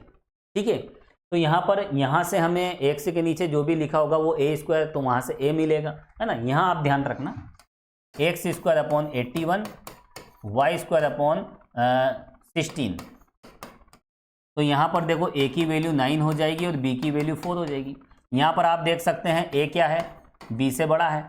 और अगर ऐसी कंडीशन आ जाए plus y square upon 49 is equal to 1, तो यहाँ पर देखो a की वैल्यू कितनी हो गई? 5, और b की वैल्यू कितनी हो गई? 7। अब यहाँ पर देखो a की वैल्यू b से छोटी हो गई। आपको यहाँ x स्क्वायर के नीचे जो भी लिखा हुआ है उससे a की वैल्यू मिलेगी, और y स्क्वायर के नीचे जो भी लिखा हुआ है उससे b की वैल्यू मिलेगी। ठीक है, तो यहाँ से a मिलेगा, यहाँ से b मिलेगा, चाहे a लेस देन b हो या a ग्रेटर देन b हो। दोनों ही केसेस में यहाँ से आपको a की वैल्यू निकालना है और यहाँ से b की वैल्यू निकालना है। और इसी सिस्टम पर यहाँ पर हम स्टैंडर्ड रिजल्ट देख रहे हैं।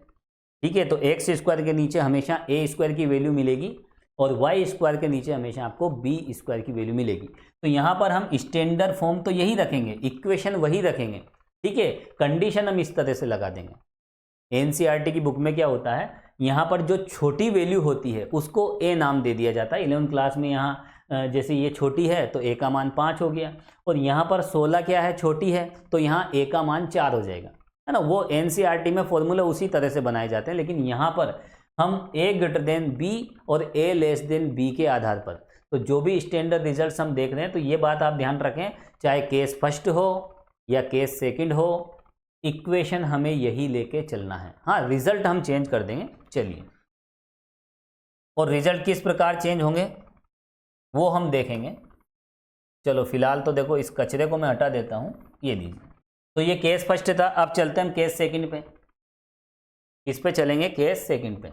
लिखिए आप केस सेकंड।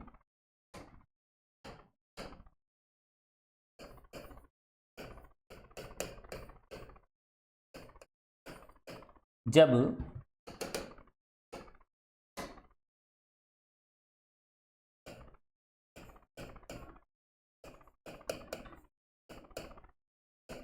नाभियां कहाँ चली जाए, वाई अक्ष पर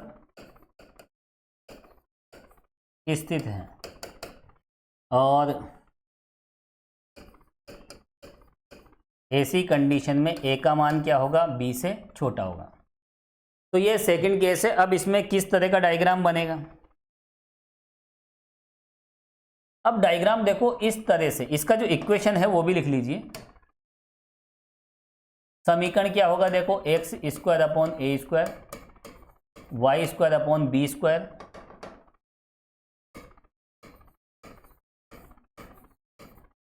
समीकरण में किसी प्रकार का कोई परिवर्तन नहीं हो रहा, समीकरण वही है, बस यहाँ पर ए का मान छोटा हो गया।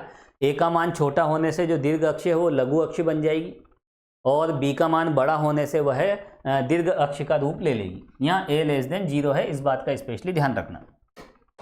अब देखो किस तरह का डायग्राम बनेगा। डायग्राम अब इस प्रकार का बनेगा, ये लीजिए।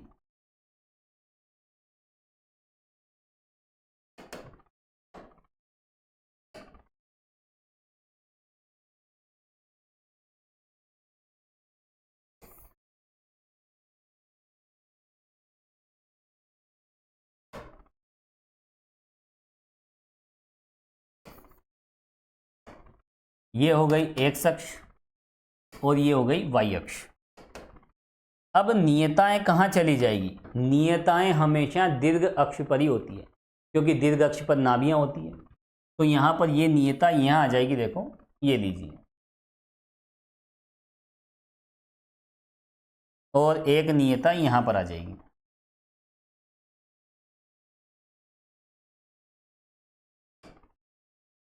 और ये है देखो जेड के,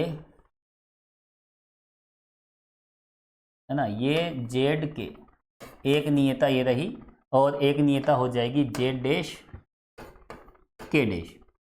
इसके दो फोकस होंगे, एक ये रहा एस और एस डैश,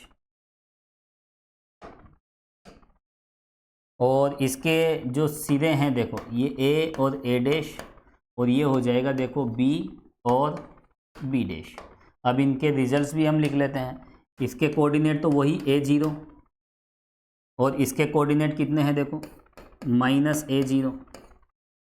यहाँ से यहाँ तक की लेंथ a है, वहाँ भी a थी, और ये जो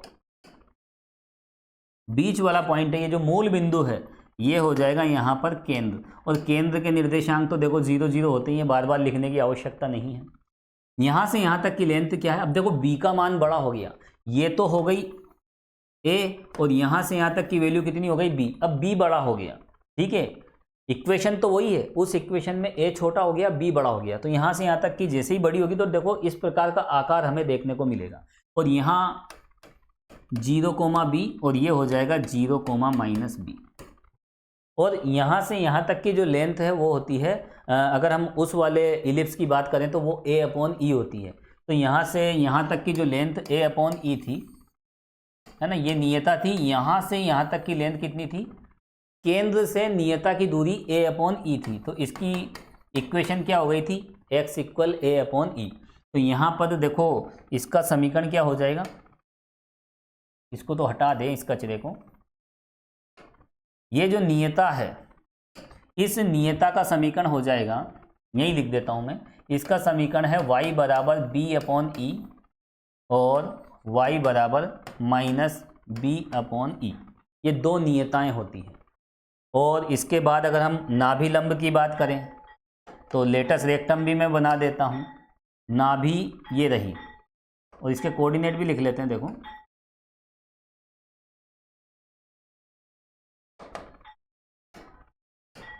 इसके कोऑर्डिनेट क्या हो जाएंगे 0, BE, 0, BE, और इसके कोऑर्डिनेट हो जाएंगे 0, BE।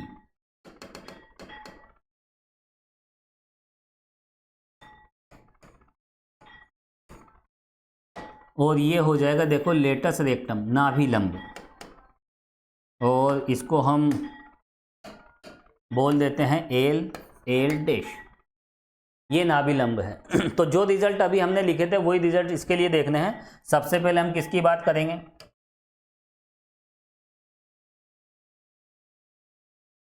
और चाहे तो देखो हम उसी को हम कॉपी कर लेते हैं, इसी पेज को हम ले लेंगे। देखो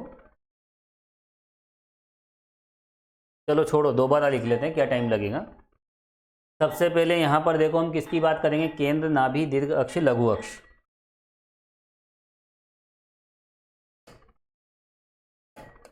सबसे पहले हम किसकी बात करेंगे, केंद्र, सेंटर। उसके बाद हम बात करेंगे किसकी, नाभि, फोकस की हम बात करेंगे। ये सब रिजल्ट हम केस सेकंड के लिए देखेंगे। दीर्घ अक्ष, लघु अक्ष, दीर्घ अक्ष के सिरे और लघु अक्ष के सिरे।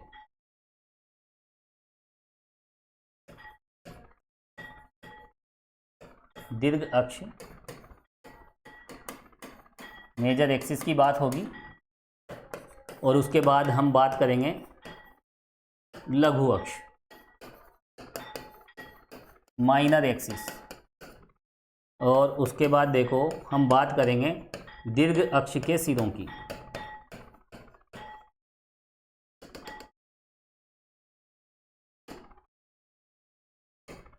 दीर्घ अक्ष के सिरे।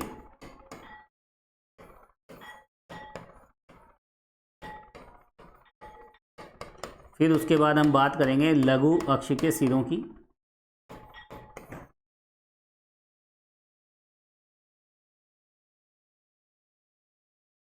और फिर आ जाएंगे दीर्घ वृत्त के सिरे।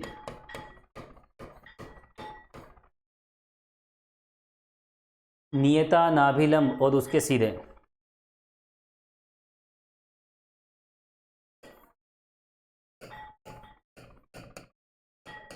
नियताओं के समीकरण, ये सभी केस सेकंड के लिए हम देखेंगे।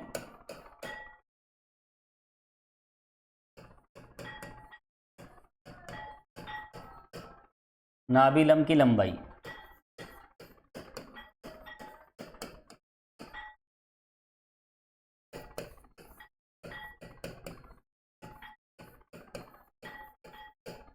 नाभिलंब के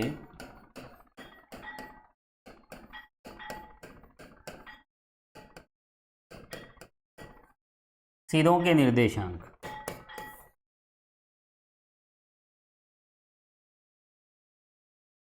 विशेष प्रतिबंध, नाभीय गुण और परिभाषा।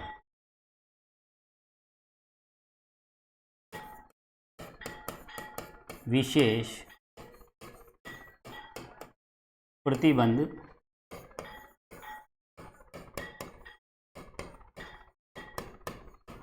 नाभीय गुण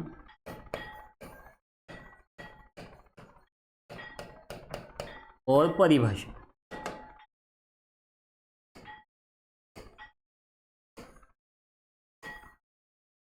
ये सभी रिजल्ट्स हमें देखना है किसके लिए, केस सेकंड के लिए।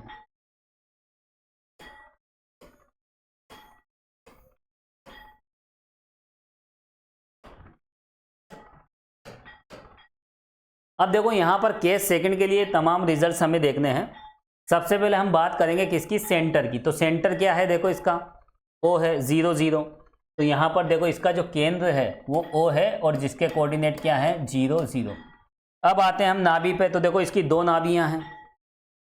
हमेशा ध्यान रखना केंद्र से नाभि की जो दूरी होती है, यहां से यहां तक की कितनी है, देखो BE। यहां से यहां तक की डिस्टेंस BE कैसे पता लगा, इसके कोऑर्डिनेट से, निर्देशांकों से पता चल रहा है। B क्या है यहां पर, दीर्घ अक्ष का हाफ। दीर्घ अक्ष कौन सी है, यहां पर अगर हम दीर्घ अक्ष की बात करें तो BB डैश दीर्घ अक्ष की लंबाई है 2b, तो ये हाफ मेजर एक्सिस है ना।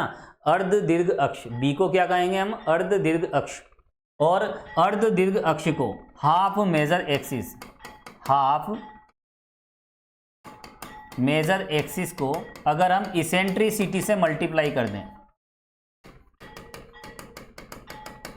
ये समझ जाना, छोटी छोटी बातें, क्वेश्चन जब सोल्व करेंगे तो ये बातें हमें याद रखनी पड़ेगी। हाफ मेजर एक्सिस को, अर्ध दीर्घ अक्ष को जब हम इसेंट्रिसिटी से मल्टीप्लाई करते हैं तो यहां से यहां तक की डिस्टेंस हमें मिल जाती है। ये जो BE है उस BE को हम शब्दों में इस तरह से देख सकते हैं। तो कोई सा भी दीर्घवृत्त हो उसकी हाफ मेजर एक्सिस को अगर हम इसेंट्रिसिटी उत्केंद्रता से मल्टीप्लाई करते हैं तो केंद्र से लेकर नाभि तक की दूरी हमें मिल जाती है। ठीक है, हालांकि ये सब छोटी छोटी बातें हैं, जब क्वेश्चन सोल्व करेंगे तो ये स्पेशल केसेस वहाँ पर हम देखेंगे। फिलहाल हम आगे बढ़ते हैं। नाभियों की हमें बात करनी है तो दो फोकस है, दो नाभियाँ हैं, एक 0,BE और एक 0,-BE। तो चलिए लिखें, एक नाभि S है जिसके कोऑर्डिनेट क्या है 0,BE और एक है S डैश जिसके कोऑर्डिनेट है -BE। दीर्घ अक्ष, दीर्घ अक्ष कौन बन गई, पहले तो A डैश थी, अब बन गई BB डैश। तो ये है देखो दीर्घ अक्ष BB डैश जिसकी लंबाई कितनी है 2b, और A डैश इसकी लंबाई कितनी हो जाएगी 2a। ये लघु अक्ष है, A डैश की लंबाई 2a है। अब आप यहाँ पर देख सकते हैं कि दीर्घ अक्ष पहले 2a थी, अब दीर्घ अक्ष की लंबाई क्या हो गई 2b, यानी A और B आपस में इंटरचेंज हो रहे हैं। ये जितने भी रिजल्ट्स हम देख रहे हैं इनमें A और B को आपस में आप चेंज कर दीजिए तो रिजल्ट किसके आ जाएंगे, सेकंड केस के आ जाएंगे। और यहाँ पर आपको मैं बता देता हूँ, जैसे यहाँ इसमें केंद्र क्या है 0 0, तो वहाँ भी 0 0 है सेकंड केस में। अब यहाँ पर देखो A की जगह हम B रखेंगे, A के स्थान पर B और B के स्थान पर A रख दीजिए, तो यहाँ क्या हो जाएगा BE, 0। लेकिन वहाँ पर क्या है, सिस्टम बदल चुका है। निर्देशांक तो देखो लोकेशन के हिसाब से चेंज होते हैं। वहां पर क्या हुआ, ये जो नाभियां थी, नाभियां कहाँ चली गई, Y अक्ष पे चली गई। तो यहां पर हम A के स्थान पे B और B के स्थान पर अगर हम A रखें तो हमें क्या मिलेगा, यहाँ S के कोऑर्डिनेट तो मिल जाएंगे BE, 0 और S डैश के क्या हो जाएंगे -BE, 0। A के स्थान पे भी AB को आपस में इंटरचेंज करेंगे तो सेकंड केस हमें मिल जाता है, सेकंड केस के रिजल्ट मिल जाते हैं। तो ये सेकंड केस का रिजल्ट है। लेकिन यहाँ पर ये कोऑर्डिनेट है तो कोऑर्डिनेट सिस्टम के अकॉर्डिंग होंगे। नाभियाँ जब Y अक्ष पे चली जाएगी तो Y अक्ष पे X कोऑर्डिनेट 0 होता है, इसलिए यहाँ पर थोड़ा सा ध्यान रखना पड़ेगा। ये 0, क्या हो जाएगा BE और 0, -BE। ठीक है, तो इन रिजल्ट्स में हम A के स्थान पर B और B के स्थान पर A तो रखेंगे, लेकिन हमें थोड़ा सा कोऑर्डिनेट्स का भी ध्यान रखना पड़ेगा। और कोऑर्डिनेट्स में तो देखो यहाँ पर नाभियों के निर्देशांक क्या होंगे, और इसके अलावा शीर्षों के निर्देशांक क्या होंगे, और नाभिलंब के सिरों के निर्देशांक क्या होंगे, उस पर हमें स्पेशली ध्यान रखना है। बाकी तो आप A के स्थान पर B और B के स्थान पर A रख दोगे तो आपको सेकंड केस के सभी रिजल्ट्स मिल जाएंगे, है ना। A और B इंटरचेंज करना है। चलिए आगे हम बढ़ते हैं।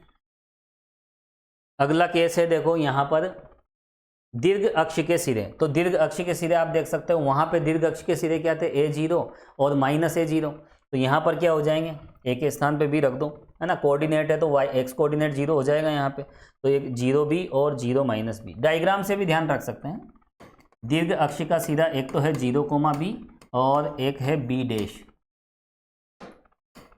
0,-B। इसमें ज़्यादा नहीं है। लघु अक्ष के सिरे, लघु अक्ष ये रही A0 और -A0, A0 और -A0। दीर्घवृत्त के सिरे, तो दीर्घवृत्त के जो सिरे होते हैं वह दीर्घ अक्ष के सिरे होते हैं, है ना। तो ये मेजर एक्सिस के जो वर्टिसेस हैं BB डैश, यही इलिप्स के भी वर्टिसेस कहलाते हैं। तो देखो यहाँ पर B, 0B और B डैश 0-, वो जितने भी रिजल्ट हैं केस फर्स्ट के, उसमें A और B को आपस में इंटरचेंज किया जा रहा है और साथ में कोऑर्डिनेट्स को भी ध्यान में रखा जा रहा है। आगे हम बढ़ते हैं। अब हम बात करें नियताओं के समीकरण। वहाँ नियताओं के समीकरण क्या थे, ए अपॉन ई और x इक्वल माइनस ए अपॉन ई। अब मैंने आपको बताया ए के स्थान पे बी के स्थान पे ए रखो, तो समीकरण क्या हो जाएंगे, ए के स्थान पे क्या रख देंगे, बी अपॉन ई और ये हो जाएगा। अब लेकिन यहाँ पर नियताएं क्या हो गई, देखो नियताएं y अक्ष के समांतर हो गई, तो फिर यहाँ पर x के स्थान पर y भी हमें लिखना पड़ेगा। ऐसा नहीं कि आपने a के स्थान पर b लिख दिया, एज इट इज रिजल्ट आप यहाँ लिख दोगे तो ये गलत हो जाएगा, ये गलत है। यहाँ पर y भी आपको लिखना पड़ेगा, क्योंकि ज्योमेट्रिकल सिस्टम पे भी हमें फोकस करना पड़ेगा। ज्योमेट्री चेंज हो रही है, और किसी भी आकार या किसी भी कर्व की अगर हम ज्योमेट्री चेंज करते हैं तो दो चेंजेज आते हैं, एक तो उसका समीकरण बदल जाता है और उसके कोऑर्डिनेट बदल जाते हैं। तो कोऑर्डिनेट क्या हो जाएंगे, ये कांस्टेंट वैल्यू तो चलो ठीक है, तो यहाँ क्या हो जाएगा, y equal B upon E और y equal minus B upon E. तो ये नियताएं इसमें बदल जाएगी जब हम सेकंड केस की बात करेंगे। चलिए नाभिलंब की लंबाई, हाँ अब इसमें कोई फर्क नहीं पड़ेगा। नाभिलंब की लंबाई एल डैश वहाँ कितनी थी, वहाँ एल डैश का मान था 2b स्क्वायर अपॉन ए और बी को आपस में बदल दीजिए, तो यहाँ क्या हो जाएगा 2a स्क्वायर अपॉन बी। तो नाभिलंब की लंबाई ये होती है ना, दो को हम मल्टीप्लाई करते हैं किससे, हाफ माइनर एक्सिस से, और उसका स्क्वायर और divide by major axis, half major axis, है ना। तो यहाँ पर देखो ये माइनर थी पहले, अब माइनर क्या बन गई, माइनर एक्सिस बन गई, है ना, हाफ माइनर एक्सिस बन गई स्मॉल ए। तो यहाँ पर ए और बी आपस में आप इंटरचेंज कर दीजिए। रिजल्ट तो आपको ध्यान रखने पड़ेंगे, दोनों में कंपेरिजन करके चलना पड़ेगा। नाभिलंब के सिरे एल, अब वहाँ पर देखो वहाँ कोऑर्डिनेट क्या थे, वो मैं ले चलता हूँ आपको। वहाँ हमने क्या निकाले थे, ए ई और बी स्क्वायर अपॉन ए। देखो ए ई और बी स्क्वायर अपॉन ए, और एल डैश के क्या थे, ए ई और माइनस बी स्क्वायर अपॉन ए। अब देखो ए और बी के स्थान पे आपको क्या रखना है, यहाँ ए और बी के स्थान पे आपस में इंटरचेंज करना है। अब यहाँ पर देखो इस तरह का रिजल्ट हमें देखने को मिलेगा, बी ई और ए स्क्वायर अपॉन बी, और यहाँ क्या हो जाएगा बी ई और माइनस ए स्क्वायर अपॉन बी। कोऑर्डिनेट इस तरह से होंगे। अब यहाँ पर थोड़ा सा एक बार सिस्टम पे भी आप फोकस करें,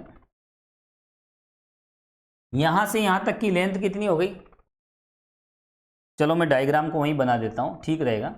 ये देखो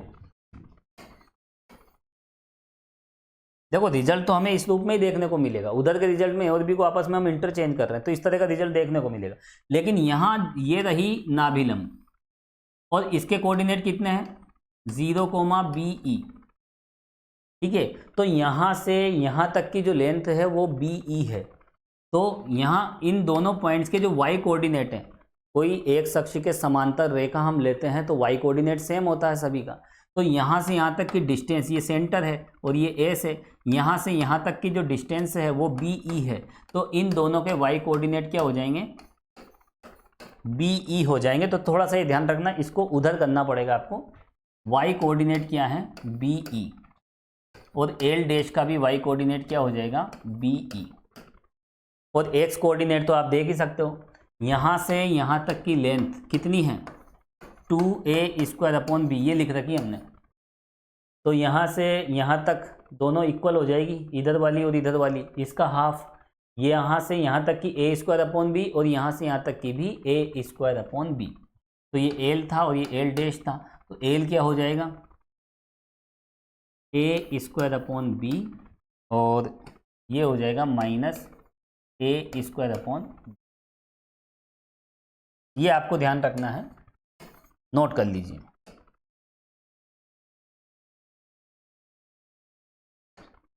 और वैसे भी इसमें a और b को आपस में आप बदलोगे ना तो ये रिजल्ट आएगा, लेकिन इसको भी आपस में आप इंटरचेंज कर देना, है ना। इंटरचेंज है ना, x कोऑर्डिनेट को y, y कोऑर्डिनेट को x, क्योंकि अब सिस्टम थोड़ा y एक्सिस पे चला गया। चलो ये कैसे ही ध्यान रखें, बाकी ध्यान तो रखना पड़ेगा। और सबसे अच्छा तरीका मैंने आपको बता दिया है, नाभिलंब के सिरों की जब भी बात आए, इधर उधर देखो, उधर नाभिलंब की लंबाई कितनी थी 2b स्क्वायर अपॉन है, और यहाँ पर कितनी हो जाएगी ए और बी आपस में इंटरचेंज कर दीजिए। तो यहाँ पर केस सेकंड में नाभी लंब की लंबाई ये और ये केस फर्स्ट में थी। अब यहाँ पर देखिए आप, इसके कोऑर्डिनेट कितने हैं 0,BE और यहाँ से यहाँ तक की लेंथ, यहाँ से यहाँ तक की, ये दोनों तो इक्वल है, ठीक है। तो इसका आधा कर दीजिए, इसका आधा कितना हो जाएगा a²/b और ये भी हो जाएगी a²/b। अब इसके कोऑर्डिनेट आप अंदाज लगा लीजिए, यहाँ x कोऑर्डिनेट कितना है a²/b और y कोऑर्डिनेट कितना है BE और यहाँ से यहाँ तक की लेंथ कितनी हो जाएगी, यहाँ से यहाँ तक की तो BE है और यहाँ से यहाँ तक की कितनी है a²/b, लेकिन ये इधर x डैश नेगेटिव डायरेक्शन में है इसलिए -a²/b। तो कोऑर्डिनेट निकालना तो बहुत आसान है। चलिए अब उसके बाद देखो विशेष प्रतिबंध, वहां पे क्या देखा था, देखो b² = a², 1 - e², छोटा पहले लिखो, यहाँ छोटा कौन हो गया a, तो a² = b², 1 - e²। ये ध्यान रखना, ये बहुत इंपॉर्टेंट रिजल्ट है। जहां a का मान क्या है, कौन सा केस लिखा था यहाँ पर हमने, ठीक है, a b, तो उसी अंदाज में मैं लिख देता हूँ a<b। a छोटा हो गया और b बड़ा हो गया। ये ध्यान रखना कौन सा केस है, जैसा स्टैंडर्ड फॉर्म और जैसा स्पेशल केस उसी के अकॉर्डिंग यहाँ पर रिजल्ट देखने को मिलेंगे। नाभीय गुण देखो, कोई बिंदु P है, P की पहली नाभि से दूरी और दूसरी नाभि से दूरी का जो योग है वह किसके बराबर होगा, दीर्घ अक्ष की लंबाई के बराबर। अब यहाँ पर दीर्घ अक्ष क्या है, दीर्घ अक्ष यहाँ पर ये हो गई, यहाँ से यहाँ तक की डिस्टेंस जो कि 2b है। ये ध्यान रखना कितनी है 2b, ये है देखो दीर्घ अक्ष। और परिभाषा की अगर हम बात करें तो परिभाषा तो हर जगह सेम मिलेगी, PS/PM = E। तो देखिए स्टूडेंट्स, यहाँ पर हमने इस वीडियो लेक्चर में दो तरह के स्टैंडर्ड फॉर्म देखे हैं और दोनों स्टैंडर्ड फॉर्म के जो स्टैंडर्ड रिजल्ट्स हैं वो आपको ध्यान रखने हैं। ध्यान रखने का आसान तरीका है, यहाँ पर केस फर्स्ट के जितने भी रिजल्ट हैं, इस केस फर्स्ट के ये जितने भी रिजल्ट हैं, इनमें ए और बी को आप आपस में इंटरचेंज कर दीजिए। इंटरचेंज करने के बाद यहाँ पर जितने भी कोऑर्डिनेट्स हैं, जितने भी निर्देशांक हैं, उनमें एक्स वाई निर्देशांकों को भी आपस में बदलना पड़ेगा, तब जाके हमें केस सेकंड के रिजल्ट मिलेंगे। याद रखना बहुत आसान, यहाँ 0 0 तो वहाँ भी 0 0, यहाँ देखो AE, 0 तो वहाँ हो जाएगा BE, 0, लेकिन इंटरचेंज भी करना पड़ेगा, 0, BE करना पड़ेगा, क्योंकि वहाँ y अक्ष पे जाते ही x कोऑर्डिनेट 0 हो जाएगा। यहाँ कौन सा कोऑर्डिनेट 0 है, y कोऑर्डिनेट 0 है। जैसे ही हम नाभियों को y अक्ष पे ले जाएंगे तो फिर x कोऑर्डिनेट 0 हो जाएगा। तो इस बात का ध्यान रखना है, x y कोऑर्डिनेट आपस में बदल दीजिए, तो वहाँ पर क्या हो जाएगा 0, BE और दूसरी नाभि के निर्देशांक क्या हो जाएंगे 0, BE। यहाँ पर आप देख सकते हैं 2a दीर्घ अक्ष है, वहाँ पर दीर्घ अक्ष क्या हो जाएगी 2b। यहाँ लघु अक्ष कितनी है 2b, वहाँ लघु अक्ष हो जाएगी 2a। यहाँ पर देखो शीर्ष, दीर्घ अक्ष के शीर्ष क्या है A0 A0, वहाँ दीर्घ अक्ष के क्या हो जाएंगे 0b और 0 b। a के स्थान पे b तो रखेंगे, लेकिन जहाँ निर्देशांकों की बात आएगी वहाँ x y को आपस में चेंज कर दीजिए। तो वहाँ शीर्ष क्या हो जाएंगे दीर्घ अक्ष के 0 है और 0b और 0 b। इसी प्रकार देखो लघु अक्ष के सीधे वहाँ पर क्या हो जाएंगे A0 है ना, आप इसके स्थान पे b के स्थान पे a रखो और आपस में चेंज करो है ना x y निर्देशांकों को, तो A0 और -A0। और उसके बाद ये भी आप देख लेना। अब आते हैं हम किस पे, नियताओं के समीकरण पे। तो नियताओं के समीकरण वहाँ क्या हो जाएंगे y बराबर b/e और y बराबर -b/e। और देखो नाभि लंब की लंबाई वहाँ क्या हो जाएगी 2a² a के स्थान पर b और b के स्थान पर a। और यहाँ भी रिजल्ट देखिए a और b को आपस में चेंज कर देंगे, वहाँ a² = b² और 1 - e²। तो यहाँ पर जितने भी ये रिजल्ट हैं केस फर्स्ट के, और केस फर्स्ट के रिजल्ट ही आपको ध्यान रखने हैं और उसके आधार पर आप केस सेकंड पे फोकस करेंगे। केस फर्स्ट के सभी रिजल्ट ध्यान रखें और उनको ध्यान रखते हुए उसमें किस प्रकार का चेंजेस किया जाए कि हमें केस सेकंड के रिजल्ट मिल जाए। तो दोनों में कंपेयर करते हुए हमें दोनों रिजल्ट्स ध्यान रखने हैं। और इस वीडियो लेक्चर में हम इतना ही देखेंगे। नेक्स्ट वीडियो लेक्चर में हम एक तो दीर्घवृत्त का जो मानक समीकरण है x² y² b² equal to 1, ये मानक समीकरण ये क्यों होता है x² a², इसका प्रूफ हमें देखना है। ये जो रिजल्ट है इसका जो इक्वेशन होता है वो ये होता है। ये क्यों होता है इसको भी हम प्रूफ करेंगे। बहुत सी बार देखो कॉम्पिटिटिव एग्जाम में जो रिटन पेपर होते हैं उसमें डायरेक्ट पूछ लिया जाता है कि दीर्घवृत्त का मानक समीकरण ज्ञात कीजिए, स्थापित कीजिए। बहुत आसान सी प्रोसेस है ना, 5-10 मिनट का क्वेश्चन है, 5-7 मिनट या 10 मिनट में हम आसानी से इसको प्रूफ कर सकते हैं। उसके बाद देखो हमने यहाँ पर ये जो फोकल प्रॉपर्टी देखी, ये दीर्घवृत्त का नाभीय गुण, इसके आधार पर हम दीर्घवृत्त की परिभाषा देखेंगे और इसके आधार पर हम दीर्घवृत्त का निर्माण भी करना सीखेंगे। एक दीर्घवृत्त को हम कैसे बनाएं, वृत्त बनाना बहुत आसान है, कंपास लिया, पेंसिल लगाई और नोक रख के घुमा दिया, वृत्त बन जाता है। लेकिन दीर्घवृत्त को बनाने के लिए दीर्घवृत्त का जो नाभीय गुण है वो बहुत हेल्पफुल रहता है, तो इसको भी हम प्रूफ करेंगे। और उसके बाद हम डिफरेंट टाइप के एग्जाम्पल्स भी देखेंगे और दीर्घवृत्त का केंद्र कैसे निकालते हैं। अगर कोई दीर्घवृत्त मानक रूप में नहीं है तो उसे हम मानक रूप में कैसे बदलें। मानक रूप के लिए सारे रिजल्ट्स हम आसानी से इन फॉर्मूलों की हेल्प से निकाल सकते हैं, लेकिन अगर मानक रूप नहीं है, स्टैंडर्ड फॉर्म नहीं है, तो उसको स्टैंडर्ड फॉर्म में बदल कर भी हम ये रिजल्ट्स निकाल सकते हैं उस दिए गए दीर्घवृत्त के लिए। तो यहाँ पर देखो हम कई टाइप्स के क्वेश्चंस भी देखेंगे। फिलहाल इस वीडियो लेक्चर में इतना ही, नेक्स्ट वीडियो लेक्चर में फिर मिलते हैं। Thank you so much.